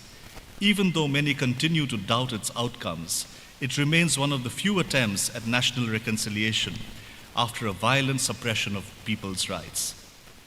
To convince my students, I would make them listen to the South African national anthem, Nkosi Sikelele I Afrika, God Bless Africa, sung in 5 of the country's 11 official languages. We would go through the entire national anthem in Xhosa, Zulu, Sesotho, which are indigenous to Africa, and 2 settler languages, Afrikaans and English. That is when my students opened their hearts to what Archbishop Desmond Tutu said, and I quote what Desmond Tutu said: "It is not about patting one another on the back and turning a blind eye to the wrong. The true reconciliation exposes the awfulness, the abuse, the hurt, the truth. In the end, only an honest confrontation with reality can bring real healing." End quote. My students and I would then begin our difficult conversations about values and listening to the languages with which we express love, hurt, and hopes. Which brings me to the second thing that I wanted to talk about: values. One significant outcome of a strict Roman Catholic upbringing at school was the insistence upon penance and forgiveness. We were always taught that being truthful was right, even if it made us unpopular. Love, mercy, suffering, compassion, and morality were values that we woke up with and had to practice as diligently as possible. These values saw us through difficult times. It kept us grounded and routinely reminded us that we had a conscience. I often wonder about conscience these days. We have many wars being fought across the world right now. Some, like the ones in Central Africa and East Africa, have been going on for a while without any anguish from the rest of the world. While Western countries have rightly condemned Russia's war against Ukraine, their double standards have been exposed in their response to Israel's continuing occupation of Palestinian West Bank and Gaza. especially the 9-month-long decimation of the Gaza Strip. However, more than collective political values, it's the personal ones that bother me more. In the past few months, the wanton display of technological and military power exerted by the Israeli Defense Forces has been disturbing. Its smart bombs and drones have devastated Gaza and left thousands of people dead and more than 500,000 displaced. In April this year, my colleagues at the Department of Sociology at Santa Cruz and I read a chilling story about an artificial intelligence program that had contributed to creating kill lists for the IDF. Written by a brave young Israeli journalist and a documentary filmmaker, Yuval Abraham, we read about a special machine that could rapidly process massive amounts of data to generate thousands of potential targets for military strikes in the heat of war. Such a machine exists. The Israeli army has developed an artificial intelligence-based system called Lavender, and it has played a central role in the unprecedented bombing of Palestinians, especially during the early stages of Israel's campaign in the Gaza Strip. Formally, the Lavender system was designed to mark all suspected operatives in the military wings of Hamas and Palestinian Islamic Jihad, including low-ranking ones, as potential bombing targets. During the early stages of the war, the army gave sweeping approval for officers to adopt Lavender kill lists, with no requirement to check why the machine made those choices or to examine the raw intelligence data on which they were based. One source, talking to Yuval Abraham, stated that human personnel often served only as a rubber stamp for the machine's decision, adding that usually they would personally devote only about 20 seconds to each target before authorizing a bombing, just to make sure that the lavender-marked target was male. This was despite knowing that the system makes what it regarded as errors in approximately 10% of cases and is known to occasionally mark individuals who have a loose connection to militant group or no connection at all. Lavender marks a new alarming set of values disregarding international law, especially during warfare. Even in Israel, previous governments and military leaders had established strict protocols for targeting enemy military commanders in their homes. Since this was a brutal method of attacking their opponents and lacked proportionality, such targeted actions were chosen after months of deliberation and intense scrutiny of legal principles. However, this changed with the introduction of Lavender. Using data generated through WhatsApp and other instant messaging and voice-over internet protocol services, Lavender created kill lists based on patterns the machine taught to mark out as suspicious. Even a greeting from a low-ranking militant to his aunt, wishing her good health, would have been marked off as the beginning of a suspicious network. Soon, the suspicious network would extend to the aunt's extended social network, comprising her friends, colleagues, children, and their networks. In this manner, Lavender would create a kill list based on communication patterns between ordinary human beings. When the program decided that all the possible combinations of the network were together in one place with the original low-ranking suspect, it would generate a kill order, which, as I mentioned a little while ago, needed less than 20 seconds to verify. I pause here for a moment to let this sink in. As a sociologist, I am also trained to look for patterns of collective human behavior. My colleagues and I spent several days agonizing over this information that Yuval Abraham and his colleagues had released to the world. Inside our minds, we were grappling with the same question: could a sociologist have contributed to the Lavender program? It took me back to one of the most honest, heartfelt biographies I have read. In his book, Beyond Boundaries, Irish political scientist Benedict Anderson expressed compassionate resignation because most of his best students were probably joining the Central Intelligence Agency, CIA, after graduating from Cornell University. So it is entirely within the realm of possibility that there are sociologists who sit across a class from teachers like us and will eventually join a technologically cutting-edge human-machine program like Lavender. What brings hope in such a dismal time is the idea of solidarity. Yuval Abraham wrote this extraordinary piece for a radical online magazine called Plus 972 magazine. Plus 972, in case you don't know, is the area code for Israel, just as plus 91 is the area code for India. You can access the journal online at www.972mag.com and read the brave journalists contributing to it. Click on the contributors sections of the menu and find cartoon-like sketches of young people with Hebrew and Arab names. It does not require much to realize that the people who run this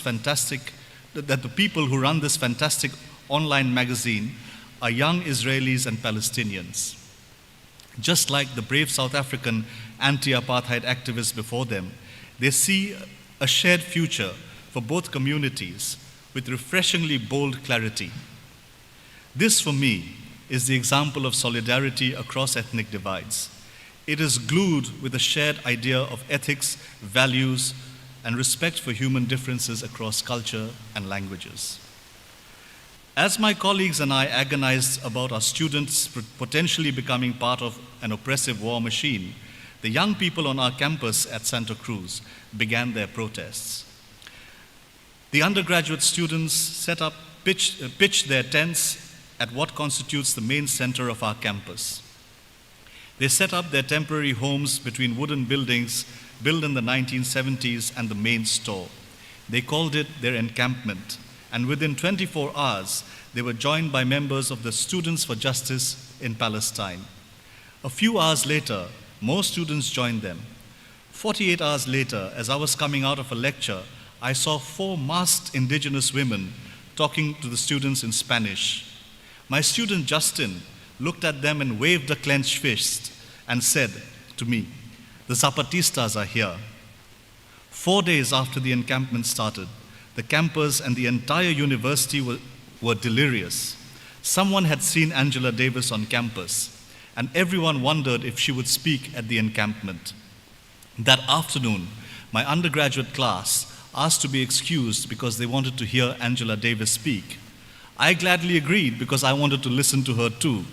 She was one of the first Marxist feminists I read as a college student, and her entire life inspired my generation. Her involvement with the Communist Party, her exile, association with the Black Panthers, and her influential campaign for prison reform were part of our education in college and university. A few weeks later, the graduate students, those doing PhD research, went on strike. The entire University of California system comprises 9 campuses and is unionized. The Union for Graduate Students is the United Auto Workers, a well-known socialist union with almost 400,000 members. The graduate students were protesting the assault on fellow protesters at the UCLA campus a few days earlier in Los Angeles. The UCLA students had begun their encampment earlier than ours, and it was, like all other student encampments in the US, peaceful and inclusive. Many of its co-organizing members were Jewish American students. Still, the UCLA encampment was brutally attacked by Zionists and paid mobs while the police stood and watched. The UAW strike was called to draw attention to the unsafe work environment on the UCLA campus.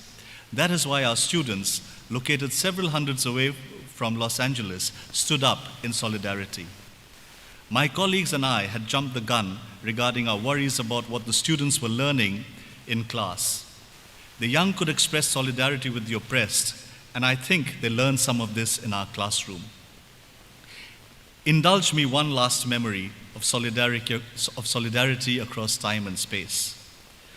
On 5th May 1981, the Irish revolutionary Bobby Sands was martyred in Longkesh prison in Northern Ireland. His death was not inevitable. He and his comrades, all of whom were members of the Irish Republican Army, had gone on hunger strike to demand the status of political prisoners. Bobby Sands began his fast sometime in March 1981. I distinctly remember the Irish Christian brothers who taught us were distraught.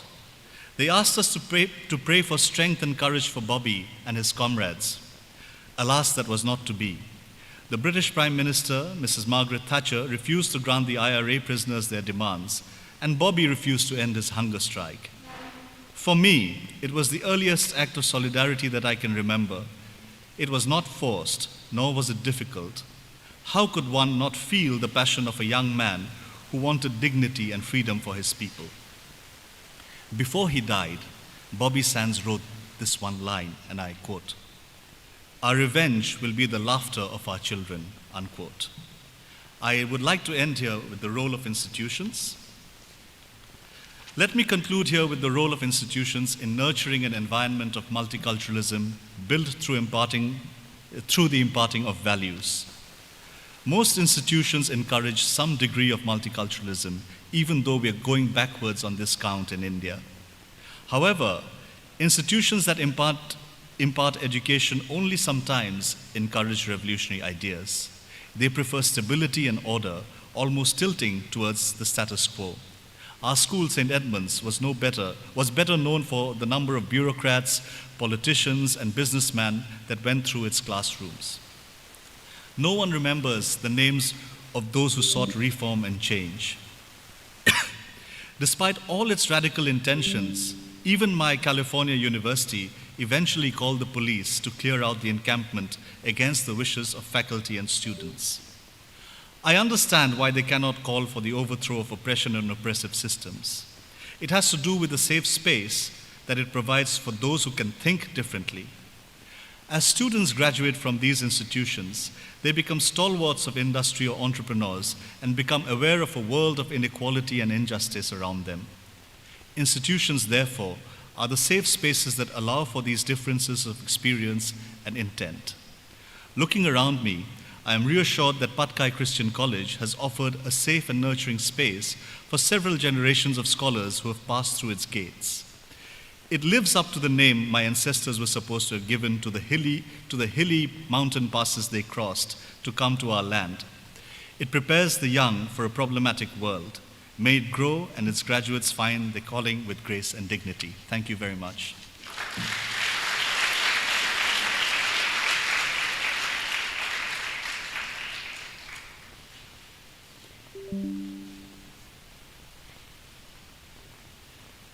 Hello. Thank you so much, Sanjay, for the very interesting paper. I would encourage the students to come forward and engage in the discussion through questions. The mic, you can come forward and ask your questions. This is specifically to do with, it's closer to Patkai in terms of the theme, the sort of message that is sort of conveyed, the sort of idea of education itself. So I think this is very central to an institution like Patkai, and I think what sort of really interests me is the question when you started, how have institutions like Patkai Christian College nurtured values that have helped create a better society in our region? I think that's a really, really important question that the current faculties and administrators have to sort of respond to. And I think that these are questions which needs to be addressed, not just through the experiences of alumni and people who have been associated with Patkai, but I think these are questions that needs to be written down because it also talks about what Patkai should be after, since we've reached a milestone, 50 years. Where do we go from here?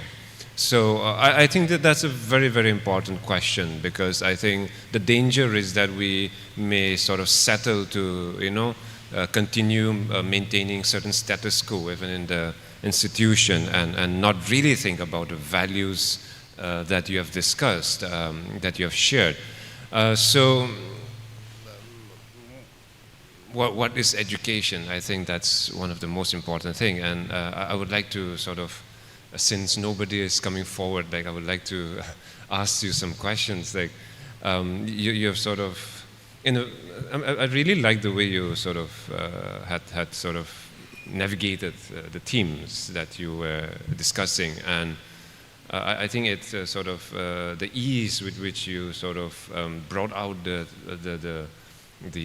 sort of themes, and the question and the way you addressed, and it's not so much about giving answers, but I think it's more about engaging with the issues that you were sort of trying to open up.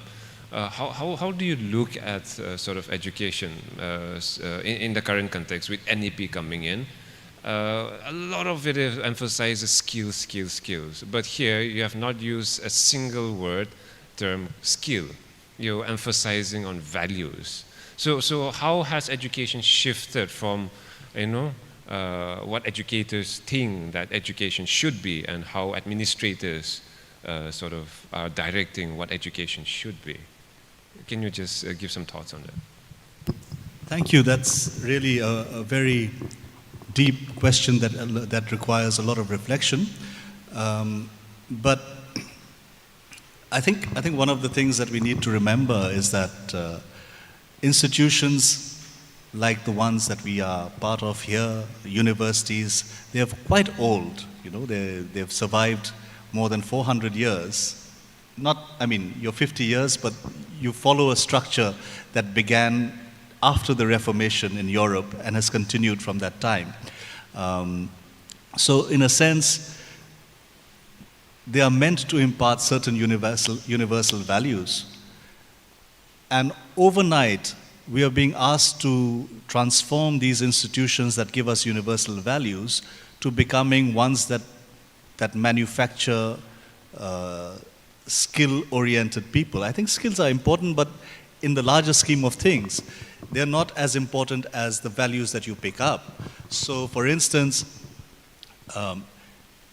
you could have a curriculum that includes a lot more sort of outreach to community, right? So in a sense, as teachers, we have to do that extra work, make sure people are able to understand communities they come from, because a lot of times, as I said also in my talk, that education seems to be about forgetting where we come from and to be catapulted to some space outside the planet, which is not possible for everyone. Instead, what if we flip it and say, look, let's remind you where you came from, be proud of where you came from.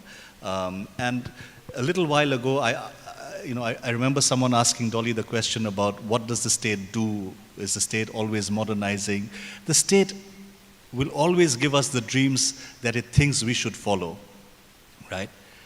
And unfortunately, in the last 50 years or so, the only things we've begun to sort of aspire for are the mistakes that people made during industrialization in the West.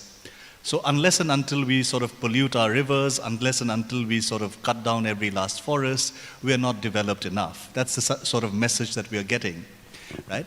And it's possible to sort of subvert that. It's possible to sort of take that message and say, no, we don't agree with this. And institutions play a huge role in choosing to sort of amplify messages that are, in the end, unsustainable, not universal. If we are to follow the development method that current government and political entrepreneurs are trying to force upon us, we will not survive another 100 years. It is that unsustainable. It is not an abstract thing, it is real.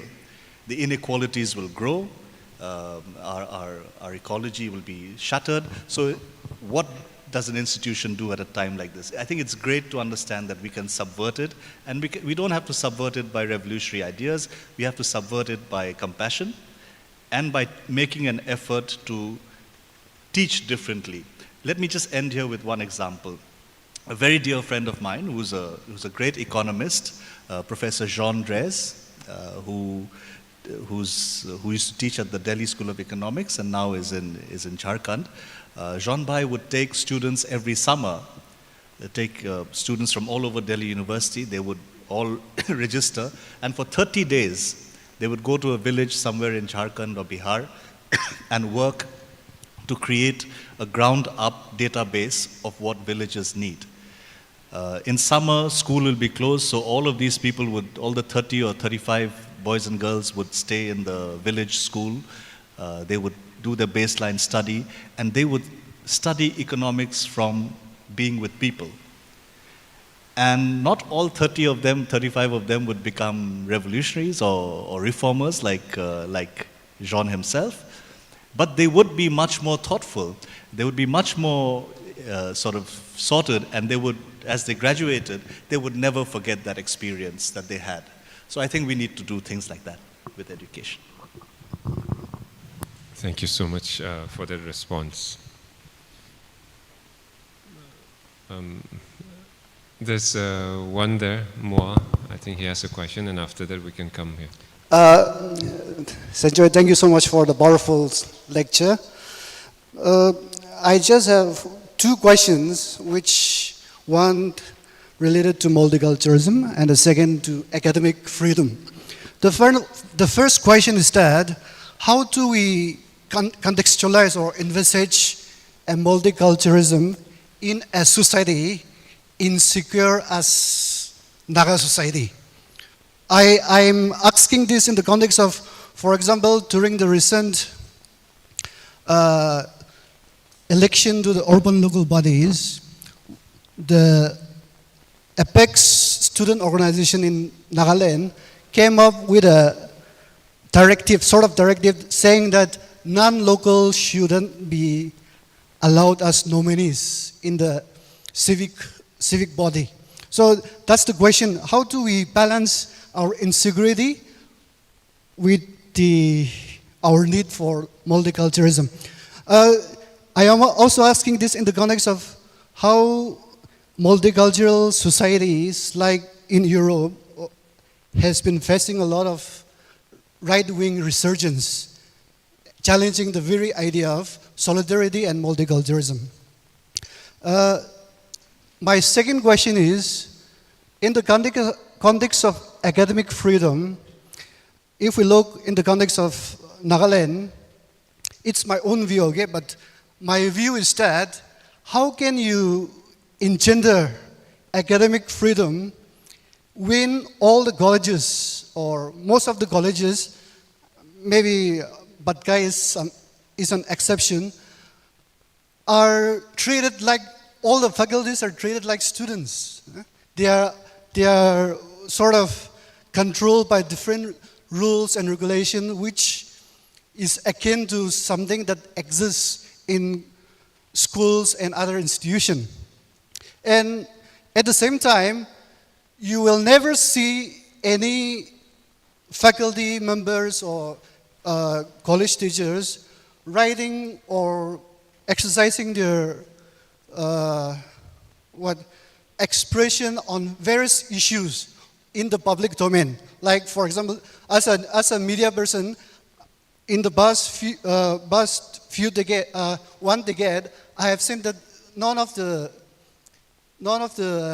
our many teachers, they never contribute articles on issues, or if we know that those who are working in the government institution have some certain obligation, but still then on non-controversial topic, they can always contribute. So how do we envisage, you coming from University of California as well as this before, where there is very good instances of activism among teachers and students. So how do we engender such an environment? Thank you.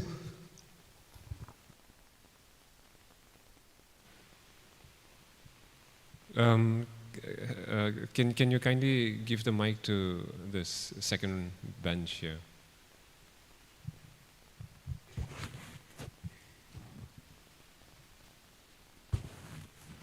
think Sanjay can take 3 questions and we can close the session. Thank you for this opportunity. What a moment, what a time for me. In fact, it's homecoming for me. I was a student here. By the way, I'm Dominic Kanyu.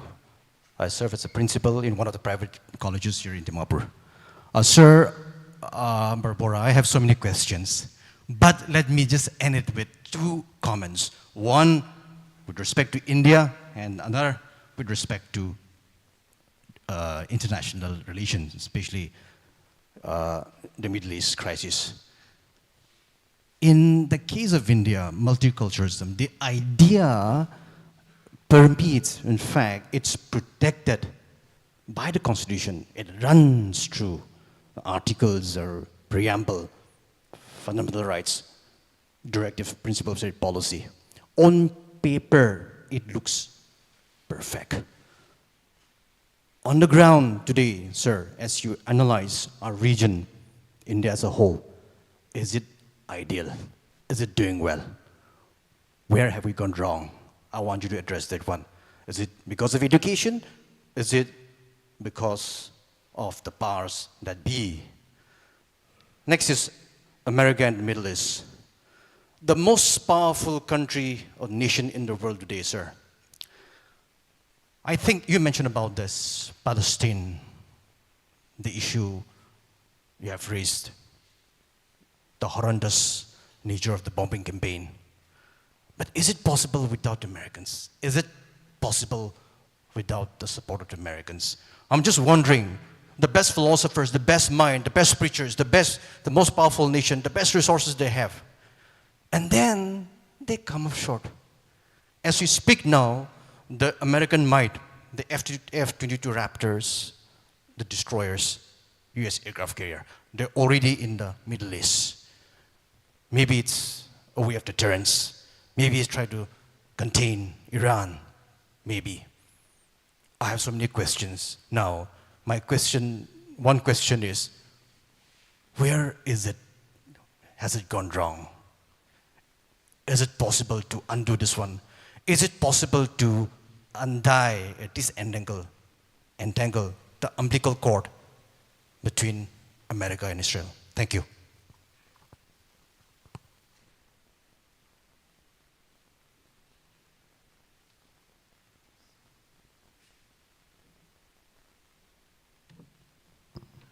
Thank you. Moa, I think, I don't know, I mean, the optics is, of course, as you're saying, that there's insecurity in society, and for me, I think multiculturalism cannot coexist with social inequality, right? The moment you have greater social inequality, I speak as a very dry, boring sociologist, and this is just a formula which is bound to succeed through decades and over time. It's a universal truth. If you have inequalities, it is impossible to preach multiculturalism, right? From the government side. But on the other side, you see, if you flip the lens and you look at how people survive, let's say, inequality, is through acts of solidarity, right?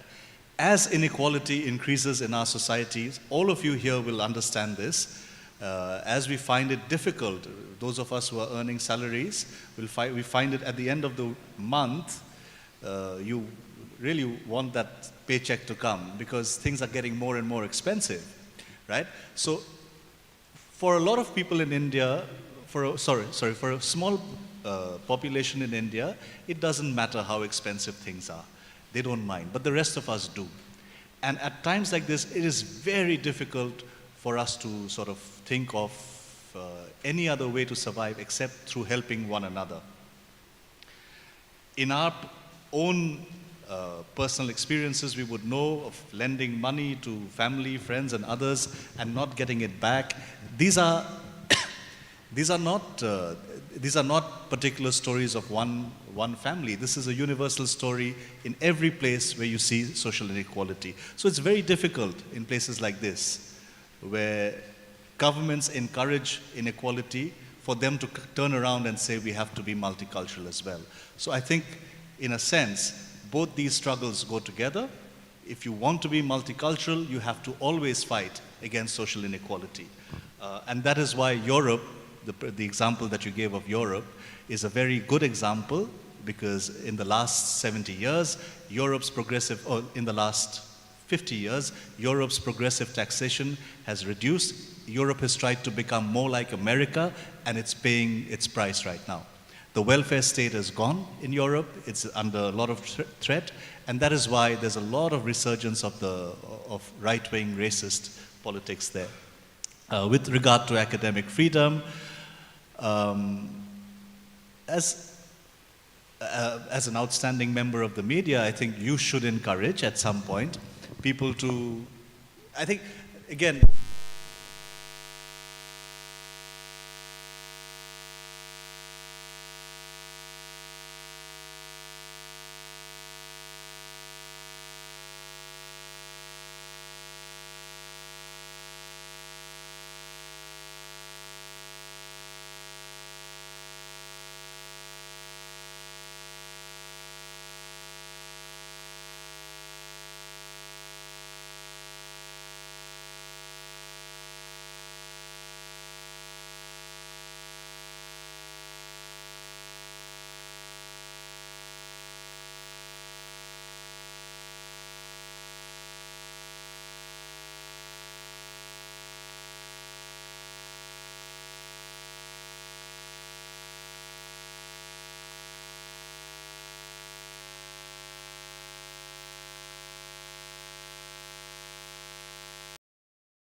yeah, so with regard to, I think, engagement, it is difficult, but I think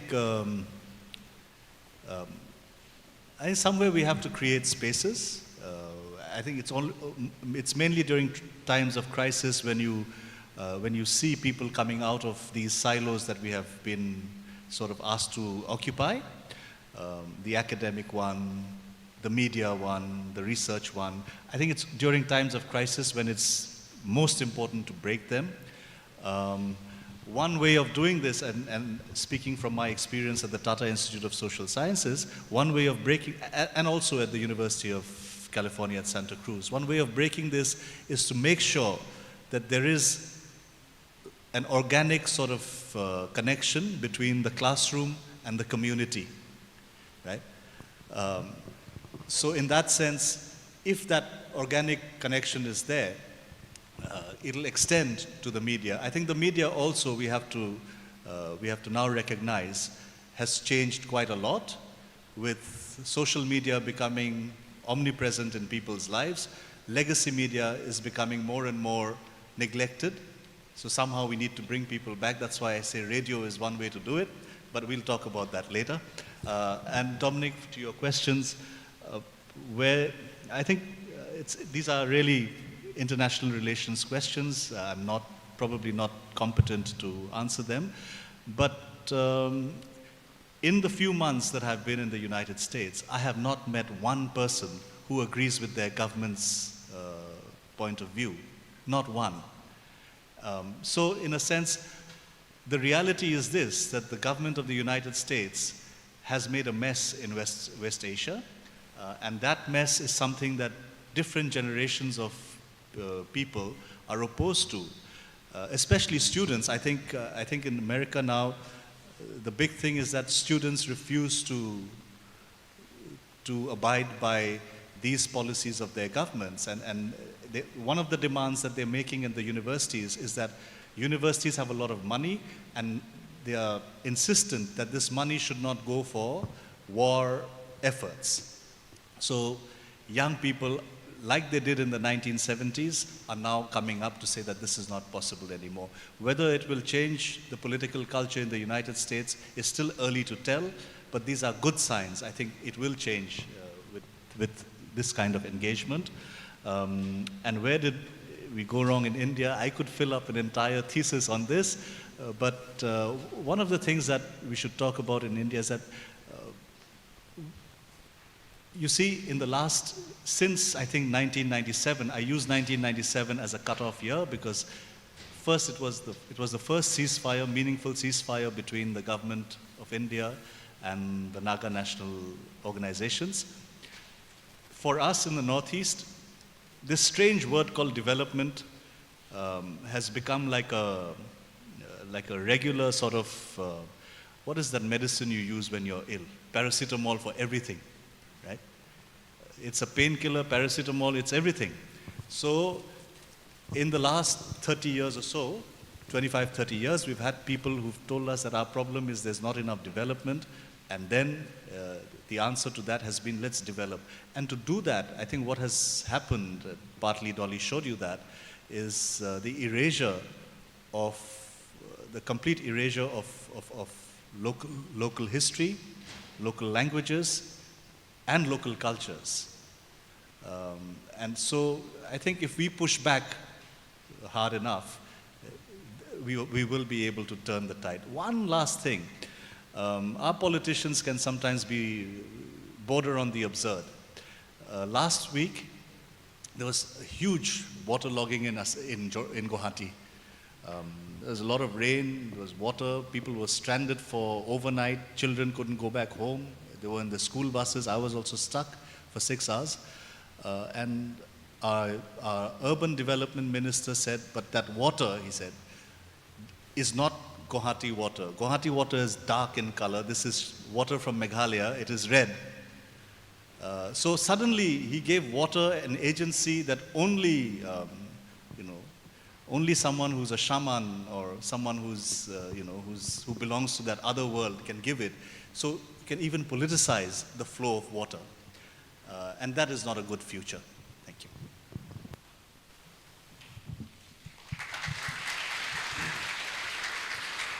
All right, we're actually running out of time, but since there's a student who raised her hand, we'll give her the time, and I think we'll make this the last question.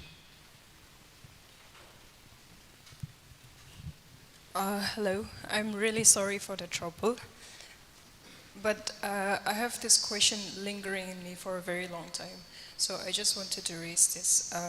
When discussing culture and its related issues and violence, why do we often blame our cultural identity instead of examining our own consciousness when we call ourselves sensible humans? Oh, thank you. Thank you. That's a very profound question. I think, and other indigenous societies, other indigenous experiences have always said that colonization is a very violent thing, right? It's a very violent thing. It's not just a military colonization. It is when we start feeling embarrassed about what our ancestors did. That is when colonization is most successful, right? And you can see this everywhere. You can see people being, at least in the Northeast, you can see generations of people saying, I want to be more, sort of more European, more Western, more Indian than my neighbor. So in a sense, the erasure of our past, the forgetting of who our ancestors were, adds to this violence. So we are also often making our culture really something to be embarrassed about. And I think, in a way, it's my plea, and I hope that we can stop doing that. I'm not saying that's why you start being uncritical of things about our culture that we should be critical about, but we should have a more, let's say, a more open view of how we can resist the colonization of our past through culture. Yeah.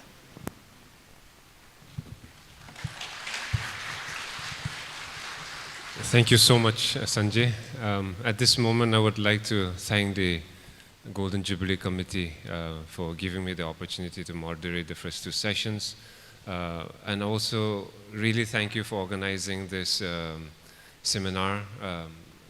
I think it's befitting a Golden Jubilee celebration to have researchers and academicians, established academicians coming to Patkai and sharing their experiences with us. So I hope that this would sort of be the direction in which Patkai would, move on as we look on with this 50th year of celebration. Thank you so much, everyone.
Good afternoon, everyone.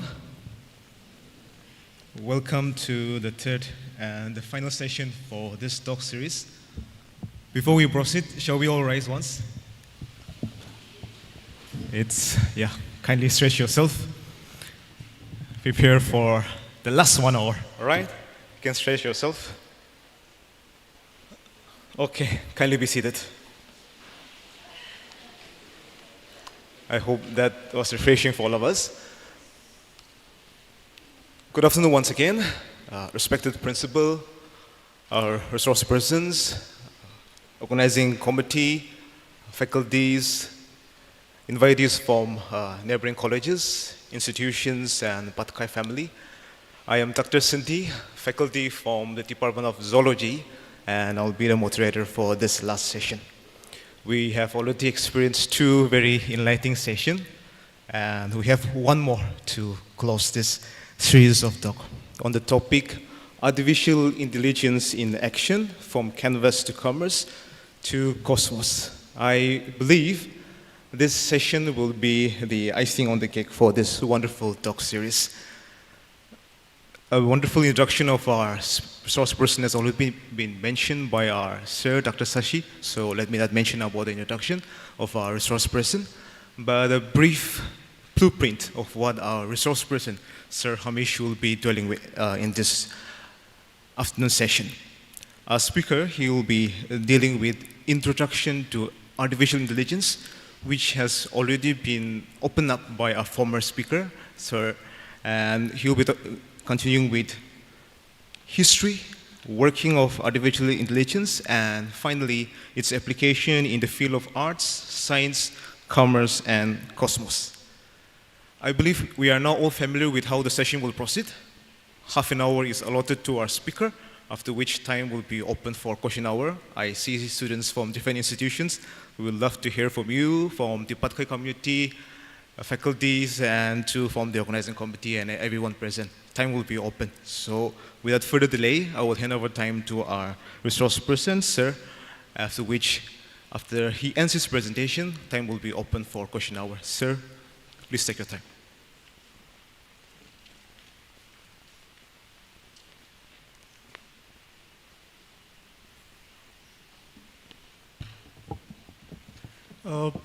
I'm not sure if this has reached here, but to all the students out here, Chin Tapak.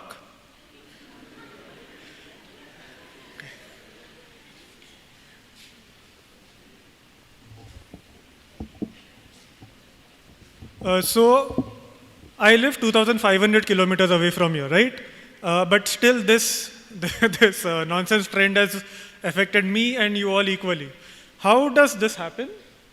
Before this, we had something called Badal Balsa Bijuli. I guess everyone was dancing to it. People in, that time, I guess I was in Indore, and then I'd gone to Dehradun, and in both the places, I saw people doing the same thing. So how does Instagram know what people are going to like or what Indians are going to like? do you think Indians and, let's say, the neighboring Pakistanis or Bangladeshis are going to have the same trends? No. So how does this happen? So you might think, you might say algorithm or AI. So what is AI? But before this, I want to ask for some questions to you. Just a raise of hands. How many of you know what AI is and how it works? Like not the details, but the basics. Can I have a raise of hands? Okay. How many of you think AI is beneficial for us?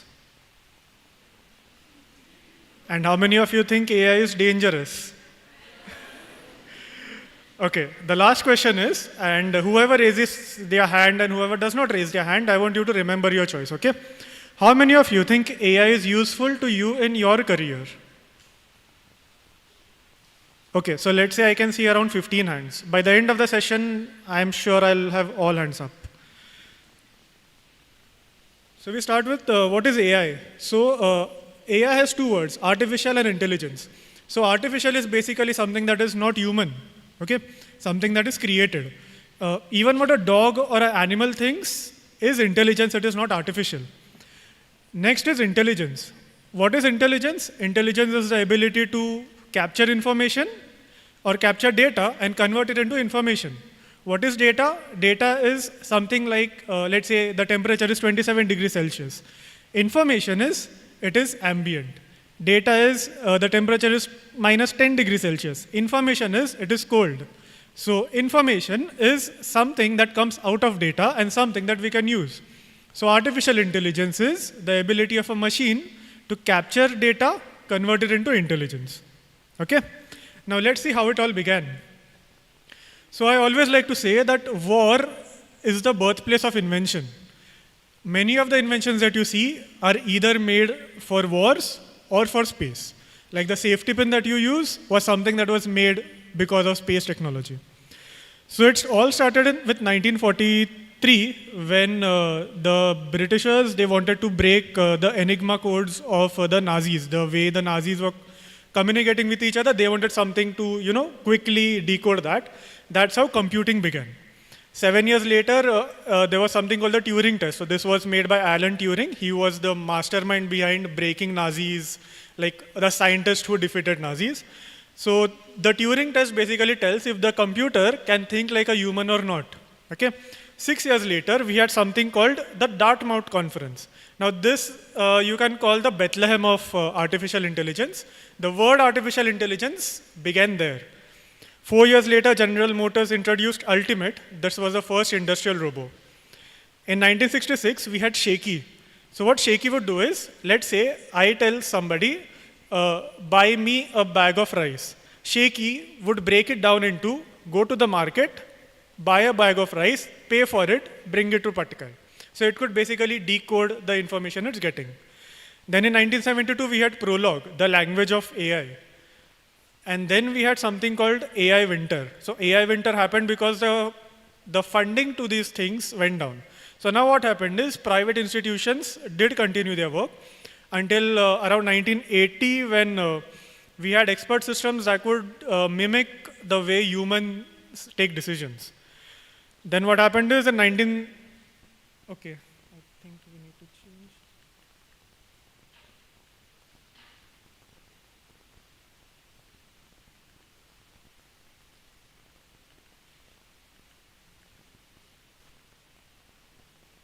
In 1997, you had IBM's Deep Blue. So what it had done is it had defeated Garry Kasparov. So Garry Kasparov was the chess champion at that time.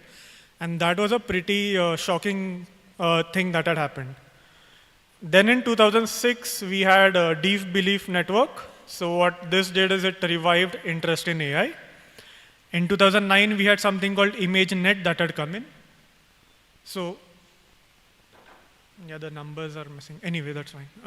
So what ImageNet could do is it could look at an image and bring out information from it. I guess it's better we show the PDF. Just put it in full screen. After the Deep Belief Network, we had ImageNet, and then in the 2010s, from 2011 onwards, it was something that was the revolution of AI. That's when we had people from all over the world learning AI, making AI, using AI. Can anyone tell me what happened in the 2010s? So what happened in 2010s is education became democratic. We have people from University of California here. I could never reach the University of California because maybe I did not have that many marks, or maybe I did not have the resources or the money to go there. But after 2010, we had something called Coursera that came in, or such prestigious universities, they had something called EDX that came in. So what they did is, they had their lectures put out on the internet. So now people from Dimapur could attend the University of California without going to California, but study what's happening there. Now what that did is, that democratized education.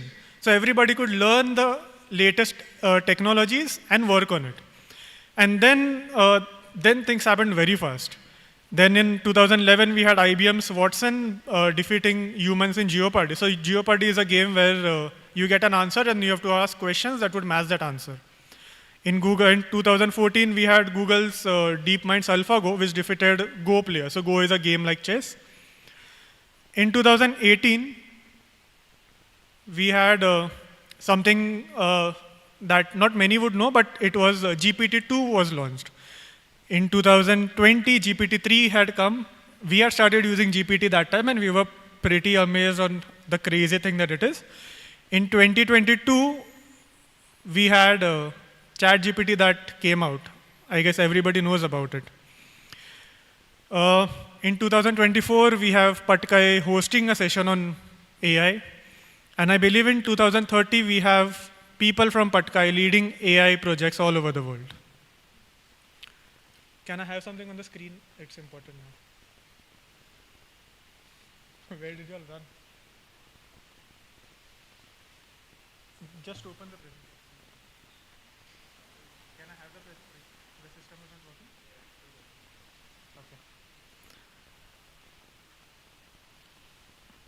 Okay. Okay, so how does it work?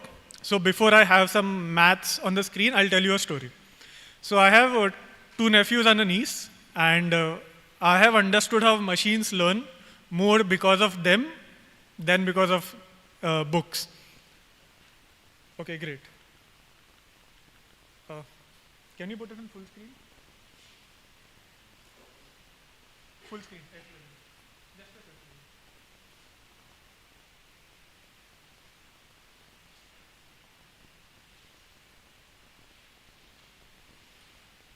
I think I'll need somebody to change the slide. Go to the next slide, next slide, next slide. Yeah, next slide. Yeah. So my nephew Dravin, when he was 9 months old, he knew 2 words. Okay. What do kids like to do? Kids like to eat, play, sleep, repeat. So he likes to eat, he likes to play. What does he like to eat? He likes to eat apple. What does he like to play with? He likes to play with a ball. So every red thing was apple, or he would call it appa. And I would ask him, what is this? He would say appa. Change the slide before this. So every red thing is appa for him. Can you turn off the lights? Turn off these lights. Yeah.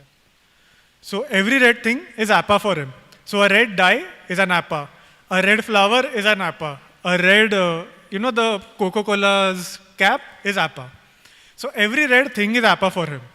And every round thing is a ball for him, or ball, but he would say ball. So an orange is a ball for him, a grape is a ball for him, a basketball is a ball for him, and it was fine. Like, we don't scold or correct children, right? So it was all fine until he saw cherry, and he's like, oh, this is red, this is round. Do I call it an appa? Do I call it a ball? And he was confused. And that's when he learned a new word, cherry. So that's how machines learn. They learn, they make a prediction or a decision, and then they make a mistake, and they relearn. So how this works, okay, so I forgot my other nephew and niece, sorry. So my nephew and the other nephew and niece, they associated me with my beard. So every person with a beard is their uncle for them, okay? And there was an incident that my nephew, when he was 1 year old, he was traveling in a flight, and the person next to my sister-in-law was having a beard, and he was calling him Kaka, like in our language, it's uncle. And that person, luckily, he was a good person, so, he petted him. But this is how they would characterize. So that's how machines learn. They pick up one characteristic, and then they use that to learn. This worked well until I approached them clean shaven. And they're like, oh, who's this man? And but they were like, okay, so the way he's playing with me, or his voice, or the way he's talking with us, reminds me of that person. So probably he is our uncle. So now they have associated more characteristics with me, right? That's how machines learn. So they have data, they learn, they make a prediction, they make a mistake, and they go back to learning, they make a prediction, go back to learning, and that's how it works. So now this is the first and the last slide that will have mathematics on it. So this is a neural network. So what is a neural network? Is basically a network of neurons. So neurons are decision makers that are there in everyone's brain, okay? So in machine learning, the ones who started developing it, they started developing the machine learning such that mimicking a human brain, okay? So you see the previous slide. No, previous slide. Yeah. So what happens here is we have 3 layers. First is the input layer, second is a hidden layer, third is the output layer. So in input layer, you have inputs or data points coming from different places. So it can be temperature, it can be soil moisture, it can be the rainfall. Then you have something that is hidden. So at each node, you see like every input is given a weight. And then using that weight, the value of the hidden, one of the node of the hidden network is identified. Okay? And then this value is put on forward until you reach a final value.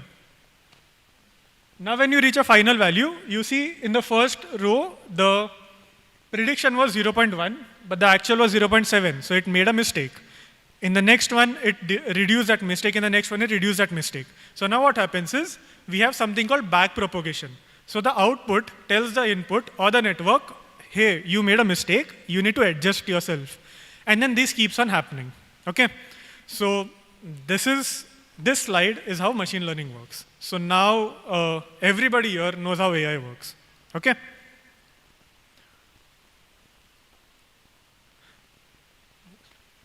So why does it matter?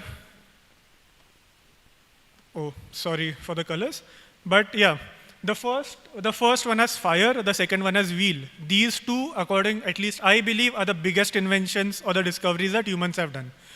Because of fire and because of wheel, we are where we are today. After these came electricity, and electricity was something that changed literally everything. Like we had a power cut some minutes back and literally humans paused. 1,000 years ago, we did not have power, but we have got so used to it. Then came computers. So when computers were introduced in around 1980s, there were many protests in Mumbai on like these things are going to, make people jobless. And people had fought, people had broken down computers, which are pretty expensive that day. But today everybody uses a computer. So I believe AI is next in the list. AI is something that is going to be like ubiquitous to us. Everybody has a computer in their pocket, right? The mobile is a small computer. AI is also something like that. Everybody has AI in their pocket. Like just sharing an incident, before this I used to work in the field of forestry and agriculture with ISRO. So when we had gone to the forest, I did not know what species this is. I did not know what species of the insect it is. And like we did have rangers with us, but then we would have this, we would be shy to ask, sir, ye kya hai? Because we would be like, this person will think, he has come from ISRO, and if he is asking me what this is, what research is he going to do? So we used to quietly remove our phones, we used to open Google Lens, take a photo, and see, oh, this is this. So that's what we used to do. So now the next question is, does it matter to me? This comes from the question on, does it matter to you and your field? So let's see that. So first I'll address some art students. First we'll look at some applications of AI in arts. So the first thing that we are going to see, I think, is art recognition. So this is a company in Switzerland. What they do is they can identify fake arts. So you know Mona Lisa, you know arts by Picasso, and you also know that you can also get a painting of Mona Lisa in the Dimapur market, but that's not the original one, right? But it's pretty close to it. So this company identifies that, and there's a lot of money in it. Like you see paintings by famous artists going for crores. So such things are very expensive, and this company, in less than like 3-4 years of existence, what they have done is, they are AI models or they are machines. They have learned how artists paint. They have learned what art strokes that particular artist makes. So the machine knows how Picasso painted. The machine can differentiate between what a Picasso has painted and what, let's say, Da Vinci has painted, and it can identify whether it's a real work of Picasso or a copy. So for whoever is interested in arts, this is how AI affects you. The next one is Team Lab. So what they have done is, they have a big art gallery in which if you go today and you see something, you can't come back and tell your friends that, I saw this, I think you should go. Because the art there does not change every day. It changes every minute. And any idea on what it depends? It depends on how the people are spaced in that room. So right now, it would create art on the walls in a particular way. If one person moves from year to year, the art is going to change. And all of it is going to put you into, people who go there, they say this is therapeutic. So this is generative AI. AI has now reached a level where it is creating art by itself. The next thing that we'll see is, I can convert thoughts to photo. Like if I, it's matching. Yeah, so if I had to draw this by hand, my hand art is so ugly, that I thought of putting it here, then I'm like, no, I can't. But then this is what I created using AI. I told it exactly what I want to see. So I told, put a person with this color shirt, giving a presentation in Patkai Christian College, which looks like a chapel. And this is what it created. Pretty close, right? So, we say a picture is worth 1,000 words, so 1,000 words made this picture. I guess lesser words, but yeah. Next is DeepScribe. So what DeepScribe did is, let's say you find, as ma'am was saying, we need to preserve the culture. And what I believe is, to preserve any culture, you need to preserve the literary works of it. If you cannot preserve a book of your language, you cannot preserve that language. So the last book of any language starts the death of that language. So we need to preserve literary works of art. So let's say the language, the Latho language, what's the language here? Yeah, so let's say this language has many pieces of books here. But I don't know how many of you can read those books. But unless you all read those books, you all cannot transfer the knowledge that those books have to your children and to the next generation. So then that book is going to die, the language is going to die. So Google has this technology, Google Translate. Or what they have done is, DeepScribe did is, they trained their model to learn ancient languages, and now they found a lot of literature with those languages, and then it is easier for them to convert from, translate from that language to English or whichever language you want. So if you want to read a book in your native language, but you don't know how to read that language, you can just put a phone in front of it, open Google Lens, and it's going to translate it. You are going to read that stories, and this is going to help you, learn words that are kind of extinct and so on. Next is a script book. So what happens is, a script writer writes a script, the producer produces it, director directs it, actors act, and then the movie flops. There's a lot of money, time, everything that has been wasted. So what script book does is, you give a script to it, you tell who the cast is, it is going to run through a model, and it is going to generate around 400 parameters. And using those 400 parameters, it is going to tell you hit, flop. It is that advanced. You don't even need to produce a movie to understand whether the movie is going to be a hit or a flop. So yeah, whoever is into arts and was so far thinking what AI is going to do to me, this. Next. Okay, so now, does anybody know how many, when Sir asked about the state, the answer was, what is a state? Each state, or whatever we call a state, has its own set of rules. So if you want to build a building here, you need to check which rules you are going to break. So what AI lawyer does is, it has read all these books. You tell it the problem, it will tell you these are the possible problems that will come, these are the possible solutions that will come. Like in India, we need to follow many rules. We have the constitution, we have the Nyaya Sahita, we have many such rules for everything. Are you going to look through all of them to do any work? This is going to do it for you. So how lawyers use it is, lawyers put the case in as much detail as possible, and the system is going to tell you this is how you can fight the case. This is the laws that you can use to support your arguments. So I guess this was a gist of what it can do to people from the arts domain.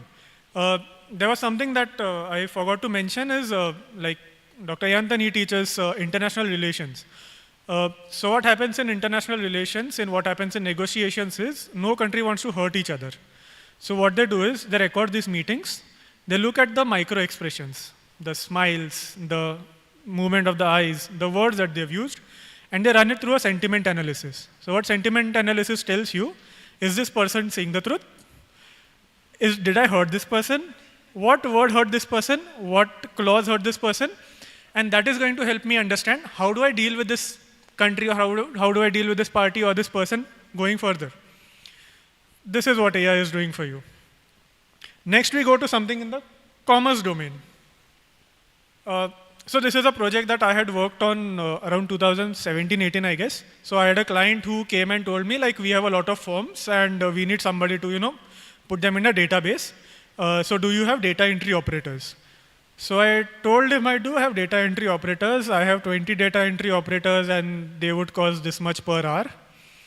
And I am a very lazy person, like ultra lazy person. So what I did is I built a system that took that form, read through it, put it in a database. So it reads what humans are filling in the form and it's converting into a database.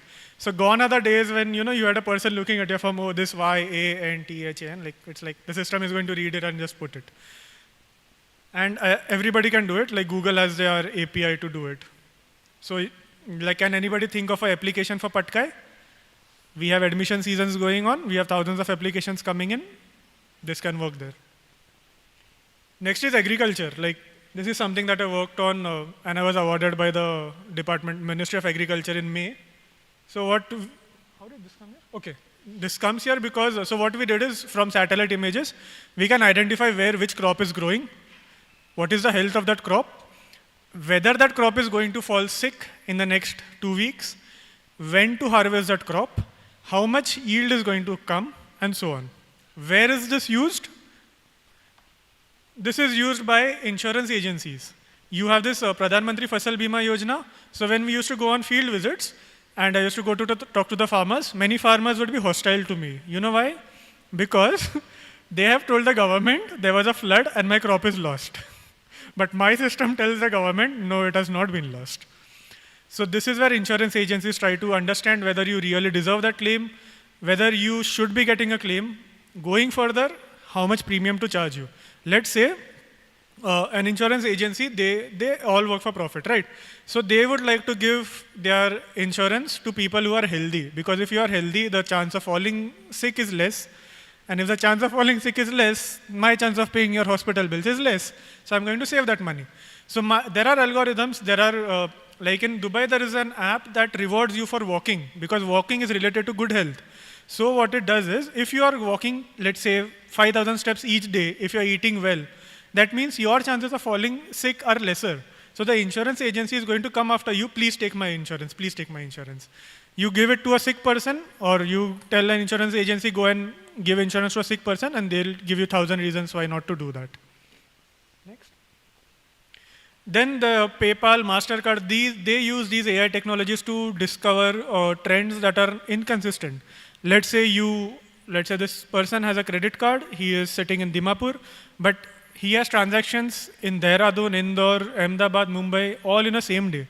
So the machine is going to identify this and it's going to raise an alert that there is something suspicious going on here. So this is how AI is helping in the banking industry. E-commerce, let's say you want to buy something and let's say the delivery date is 1 week away. That is say, case one. The case two is the delivery date is tomorrow. You are going to be more ready to buy something that's going to be delivered tomorrow, right? So that's how Amazon sells things.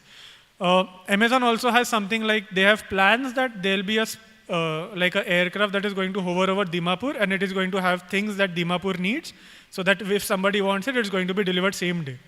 Like, that's how crazy Amazon is working. So how does it identify what Dimapur needs? It will see what are the recent orders that people in Dimapur are placing. What are the recent orders? What are the orders that people in Dimapur placed last August? What is the kind of trend that's being followed? And then they are going to tell their suppliers, like, put those things closer to Dimapur so that when somebody is ordering it, we can deliver it the next day. That is going to increase their sales. So this is how e-commerce works, uses AI to optimize their supply chain. Enough of arts and science. Now let's see how it's revolutionizing science. So this is zebra medical vision. Like, how many times have you seen X-ray, and how many times have your neighbor, whenever you've been sick, a random neighbor comes, he looks at your X-ray and he tries to say that, okay, this is the problem, that is the problem. That person does not know anything about medicine, but he's going to act as if he knows everything. So we have this zebra medical vision's tool AI1. What that does is, you feed it an X-ray or a CT scan image, and it is going to identify anomalies. Like, this can be a problem, this can be a problem, and so on. Next. Then there is IBM Watson for oncology. So what this does is, cancer is a very delicate matter. Like, any wrong intervention, and the patient is, like, anyway the patient is very sick, the cancer is going to spread faster. So what IBM Watson does is, and what many hospitals in India use this tool, is that they feed their patients' reports into the system. The system understands what the patient is going through. The system reads through a lot of literature on how to solve this problem, and it is going to give a kind of a recommendation to the doctor on what can be followed. This Pango and Pixelo, this is a project that I was working on in 2018-19. So what Pango is basically a nutritionist brand. So what it does is, it gives its nutritional plans to more than 1,000 of its clients, and it tries to, and the app, as you can see, it has, you mark what you've eaten from the nutritional plan. Then the system, it tries to understand, oh, like, this person has been recommended to eat this, but he has not been following that. So the next time when I make a diet plan for him, the system will tell you, this person is eating, like, is not following the diet plan, and these are the problems where he is failing, so recommend alternatives to it. This is how they are doing it. Then Siemens AI, so what Siemens does is, it has their equipments all over the world, and it has some equipments in very critical areas. And so these areas, let's say there is a dam that operates on the basis of this. Any problem or any downtime, if one of the equipment is spoiled, then that dam is going to be closed for some days, and that's going to cause a lot of problems downstream. So what they do is, they have sensors which can predict when a machine is going to be faulty or when the machine can go bad, and they send that machine before it's spoiled so that there is minimum downtime.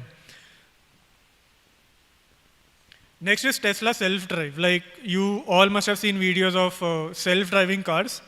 They will soon come to India. So what it does is, it has many sensors. Like, when we drive, we look front, we look at the sides, we look behind. So that's what this system does. It tries to see what's in front of him, it tries to see what's around him, neighboring him, and it also has the path that is fed through navigation or through GPS, and it follows that path. So this is where now humans can drive for a bit, they can relax for a bit, they can not drive, just travel, and so on. I don't know how much it will succeed in India, because suddenly there'll be a pothole, but still works. So this is General Electric. What they have is, they have grid analysis. So what grid analysis does is, like, we have this electric supply. So this electric supply is not necessarily coming from any one electricity generator. The electricity that we get is supplied from many different generators. So it is then combined into a grid, and that grid then disseminates it. So what this AI grid does is, it tries to understand where a demand might increase. In this case, what they also do is, where there might be a risk, if there is a heavy rainfall or if there is a possibility of a cyclone, then it's going to alert the grid manager that this part of your grid can be a bit problematic, so then find solutions for it. So this happens before the problem arrives, and that ensures that we do not have power cuts in critical infrastructure. Then this is Pier site space. This is where I'm currently working. So what we are doing is we are using the power of AI and satellite technology to detect something called illegal shipping. How that affects is, if you have illegal shipping, that's going to, like the people are going to fish more than what they are allowed to. That's going to reduce the number of fish there. If you have lesser fish, you have lesser fish eating the algae or the phytoplankton. When the fish reduce, the algae increases, and then that leads to eutrophication, and then that zone becomes a dead zone. So this is the problem that we are trying to solve. We are also trying, like, we also work on catching illegal activity that happens in the oceans. This image is very close to me. Can anyone tell me what this is? This is a crater on the moon. This is the work that I used to do at ISRO. So we had used AI technology to try to detect water on the moon. And like this is one case where AI was used in the cosmos.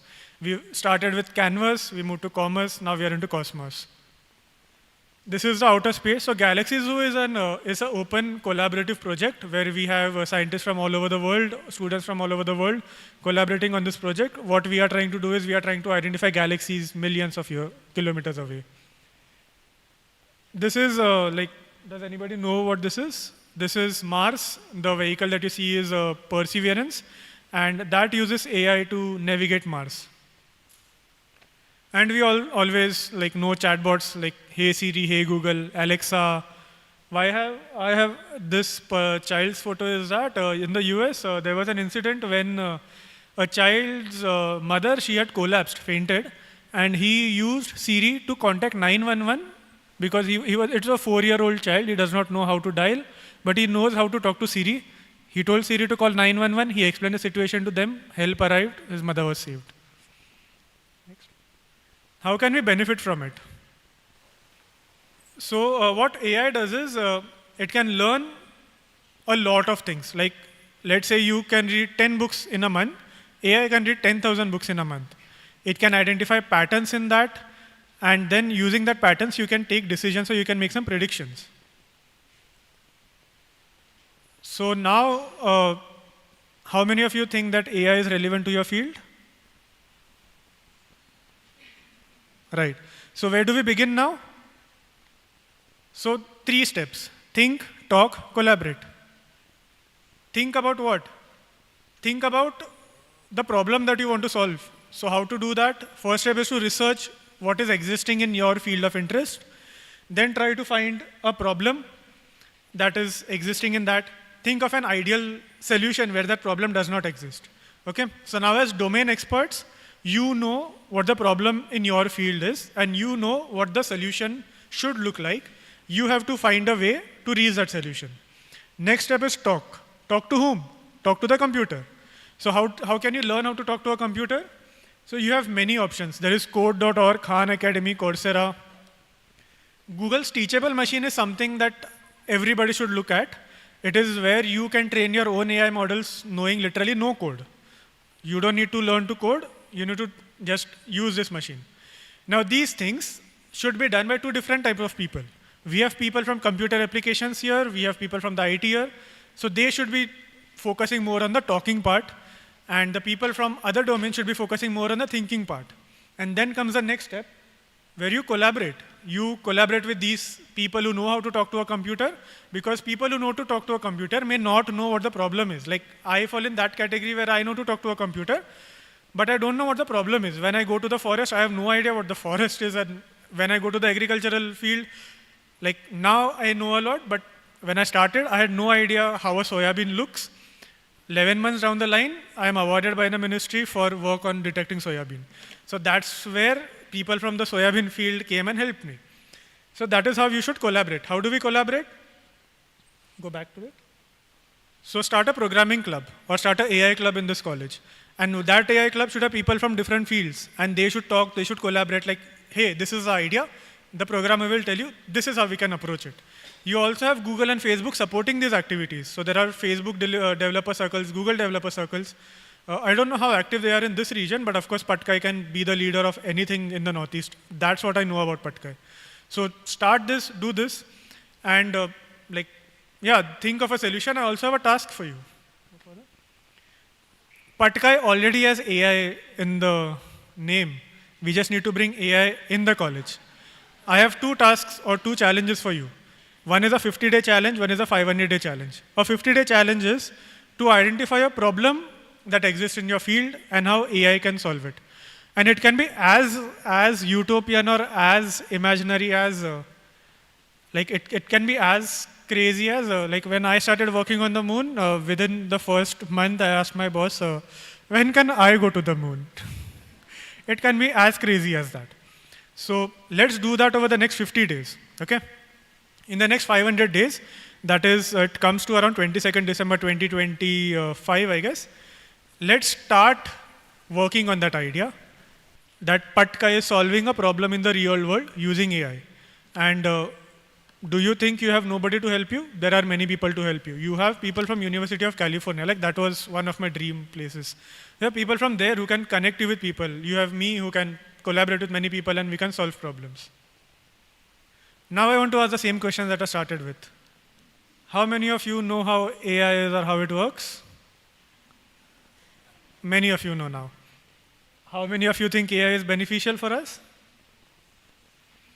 How many of you think AI is dangerous for us? Of course it's dangerous. I'll fight on both the cases, but I'll always fight why AI is good.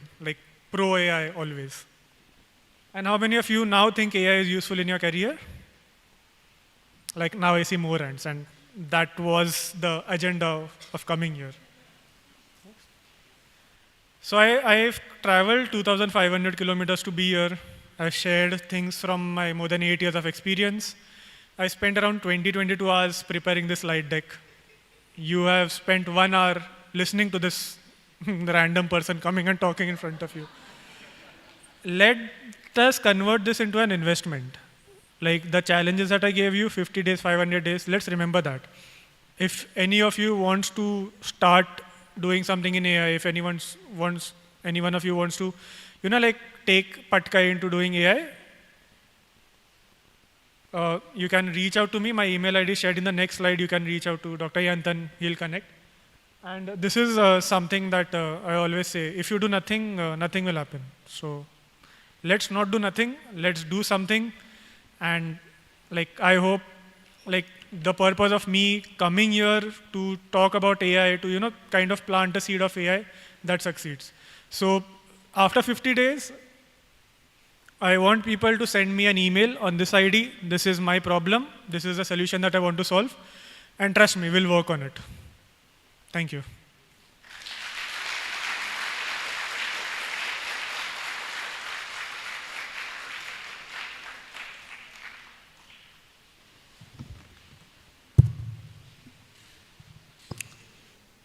Thank you, Hamish, for the very enlightening session. Can we have another round of applause for us, sir?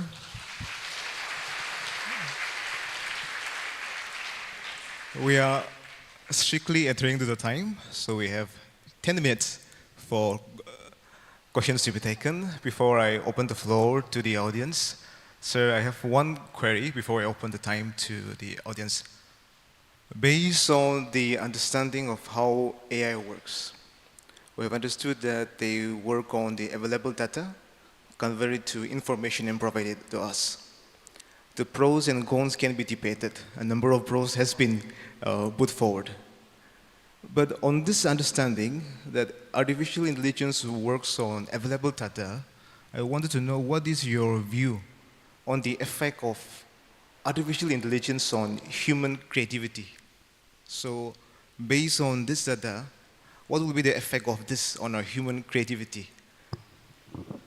So artificial intelligence not only works on data that is available, now we have reached a stage where I learn from data that is available to create data that is not available, then use that to learn to make data that is not available, to learn from data, and the cycle continues.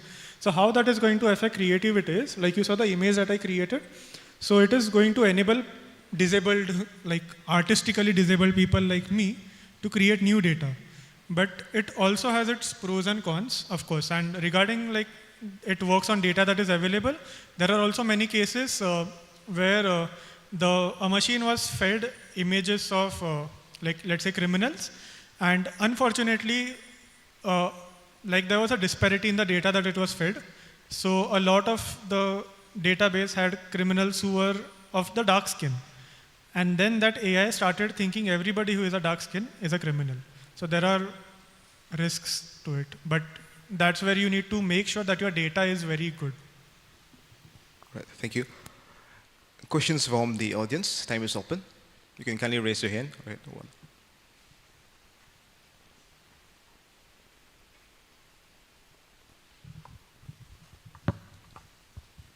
Hello.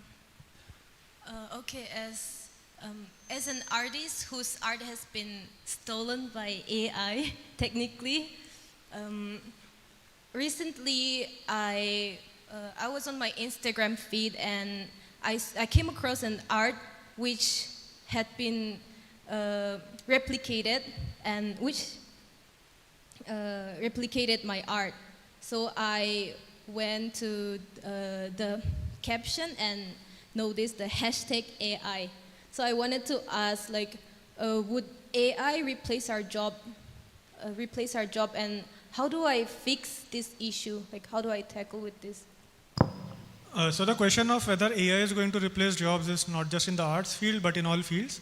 Here I would like to ask, remind you of a time when people used to be carried by other people to go from one place to other. You had these palanquins, you had 4 people carrying them. You remember those scenes in the older movies? Those people lost their jobs when the wheel came. So many people will be losing their jobs, but then that's how evolution happens. In terms of art, no matter how good an AI is, like when I was coming to Nagaland, I asked my friends, what do you want? And everybody told me, get us something that is handcrafted, not machine made. Like now the cost or the uniqueness of something that is made by hand is much more than something that is made by machine. And eventually that's what's going to happen. Like AI may create anything for you, but then it's going to be free. And whatever you make, that's going to earn a lot.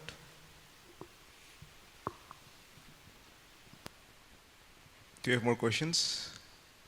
Yeah. Hello. My name is Ichung Chawang. I study international relations in Northeast Christian University. So, regarding AI, most of us are concerned about our jobs, that AI will replace our jobs. So, based on that, I want to ask this question. So, sir, do you think there will come a time where the humans live the life the way they want without having to work for money? Like the robots would be the one working for them, the AI. So we'll get most of the time for ourselves to do whatever we want and not spend half of our life in our jobs. Will you want it that way? If yes or no? I got your question. So this is where I say that capitalism will feed and lead to communism, where you will have equality for all. This is where comes the question of universal basic income. Probably we might reach that stage where, like right now what is happening is that yesterday was a Friday. I had a working day, but I could come because AI did a part of my work on Thursday. So that's what's going to happen. People are going to shift from 6 days a week to 5 days a week, 5 days a week to 4 days a week. A lot of the AI is generated using data that belongs to you and me. So that means that we are contributing to its generation.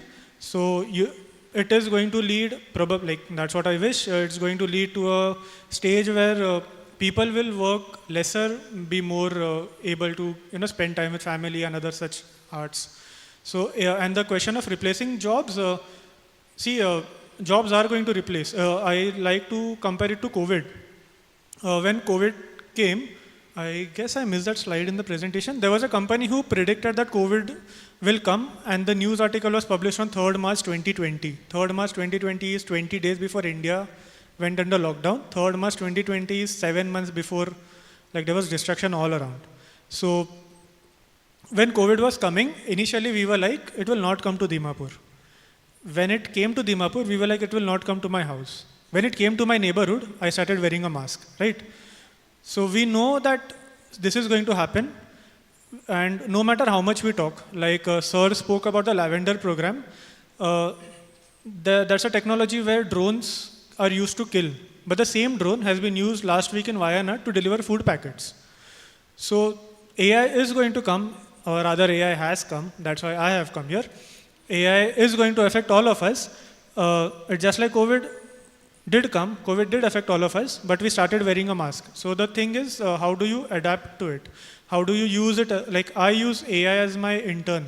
Like there are many things which I want to do, which I tell AI to do. I don't do it, I get free time. So it is going to like use it as a tool.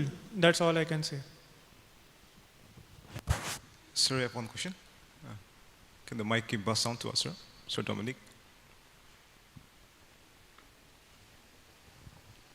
Thank you. Sir Hamish, congratulations, and I appreciate the good work that you're doing. Just one problem. I'm a big fan of machines. I'm a big fan of space, science, and all. In fact, when I was young, I thought I'd become an astronaut, a cosmonaut.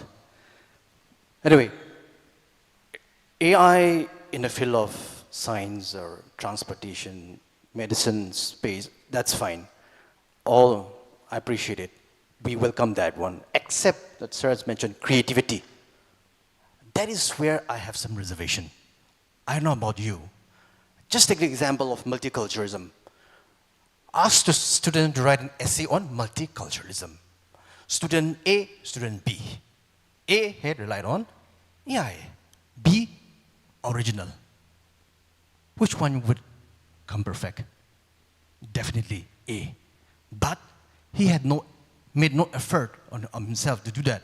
I'm just taking an example, hypothetical example. What I'm saying is that people who had creativity, I can take the example of art also, I can take the example of poetry also, music also. It's destroying creativity. People who had real talent will be challenged by this one. Thank you. Sir, AI also has created tools that detect AI.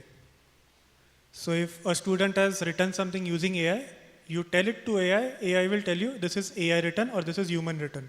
So of course it's going to like hamper creativity or compromise on the quality of students. Like when I was working at IIT Indore, I had students submitting AI generated assignments to me. I pass it through my AI tester and I get results, and I fail those students. Like I didn't care what it would do to their career, but I wanted to set in some ethics. So now AI, as I said, you have to use it as a tool. You have a scissor, a surgeon uses the scissor, a tailor uses the scissor, a craft artist uses a scissor, and I know of a priest who was attacked with a scissor. It's the same tool in a different hand. So use it as a tool, don't use it as a master. And we need to have cultures that I see at this college where religion or the ethos has such a great influence on how the students are learning. That's why when I came to this college yesterday, I thought this is where I need to plant a seed. I'm not coming here just to give a lecture, because I believe that AI will be in good hands here. So it depends on who is doing that. And we do have AI tools to detect these things. So. Right, if there's time for one question. All right, let's three. I am in the campus till tomorrow morning. I'll be kind of roaming around. You also have my email ID. If there are any questions you are shy to ask or something, we can of course meet either today evening or online. All right, I saw three hands together, but since we're running out of time, I'll give it to one. Can I give it to Sir for the question? Yeah. The other participants, you can, after the session, you can, I hope Sir won't mind, take the questions outside of this session. Yeah. I mean, I'm... Yeah, so let's make this the last question. Hi, Hamish. That was a great talk. For someone who does use ChatGPT, I think there's a lot of positivity to it. Am I audible? Yeah. I think there are a lot of concerns regarding the ethicality of AI, but I'm not going to dwell in that. I'm going to go more towards the environmental factor, because I know that AI uses a lot of energy. It's a high energy consumption tool, very, very powerful tool. I've also learned of some studies where people also connect AI with water, because water is a source for energy. And companies are also setting up bases where there's provision for energy. Could be solar, could be hydropower, whatever it is. But I just wonder, if it is important for people to also talk about this factor. When people use AI, they should also know that there's some sort of payoff going on somewhere else in some part of the world. While I'm here using ChatGPT, I know that I'm conscious that somewhere in the US or some other country, in some other part of the world, someone is producing that energy to power this. So that's one question. I thought maybe if you have some idea, maybe you can throw some light on it. Thanks. That's a very good question, and that's a concern that, as I said before this, I was working in the domain of forestry. So I do have concerns for the environment. But then the thing is that there is everybody, different people working on different things, different people taking their own field forward. We have AI people taking AI forward. We have ecology people taking ecology forward. We have electrical engineers and researchers taking, going forward in the domain of, having more efficient energy or more sustainable energy. The problem that you shared is not just with AI, it is also with electric vehicles. So do we continue petrol to stop electric vehicles? Even electric vehicles do create a problem of electricity, but then that is where we are solving the problem of the pollution to petrol. So we do have this concerns of electricity generation. That is where there is some company who is moving forwards in nuclear energy. Now nuclear energy will also have some problems. So basically we are just working on finding the most optimum or the most sustainable solutions to everybody going forward. Okay, with that, I pronounce the end of the session.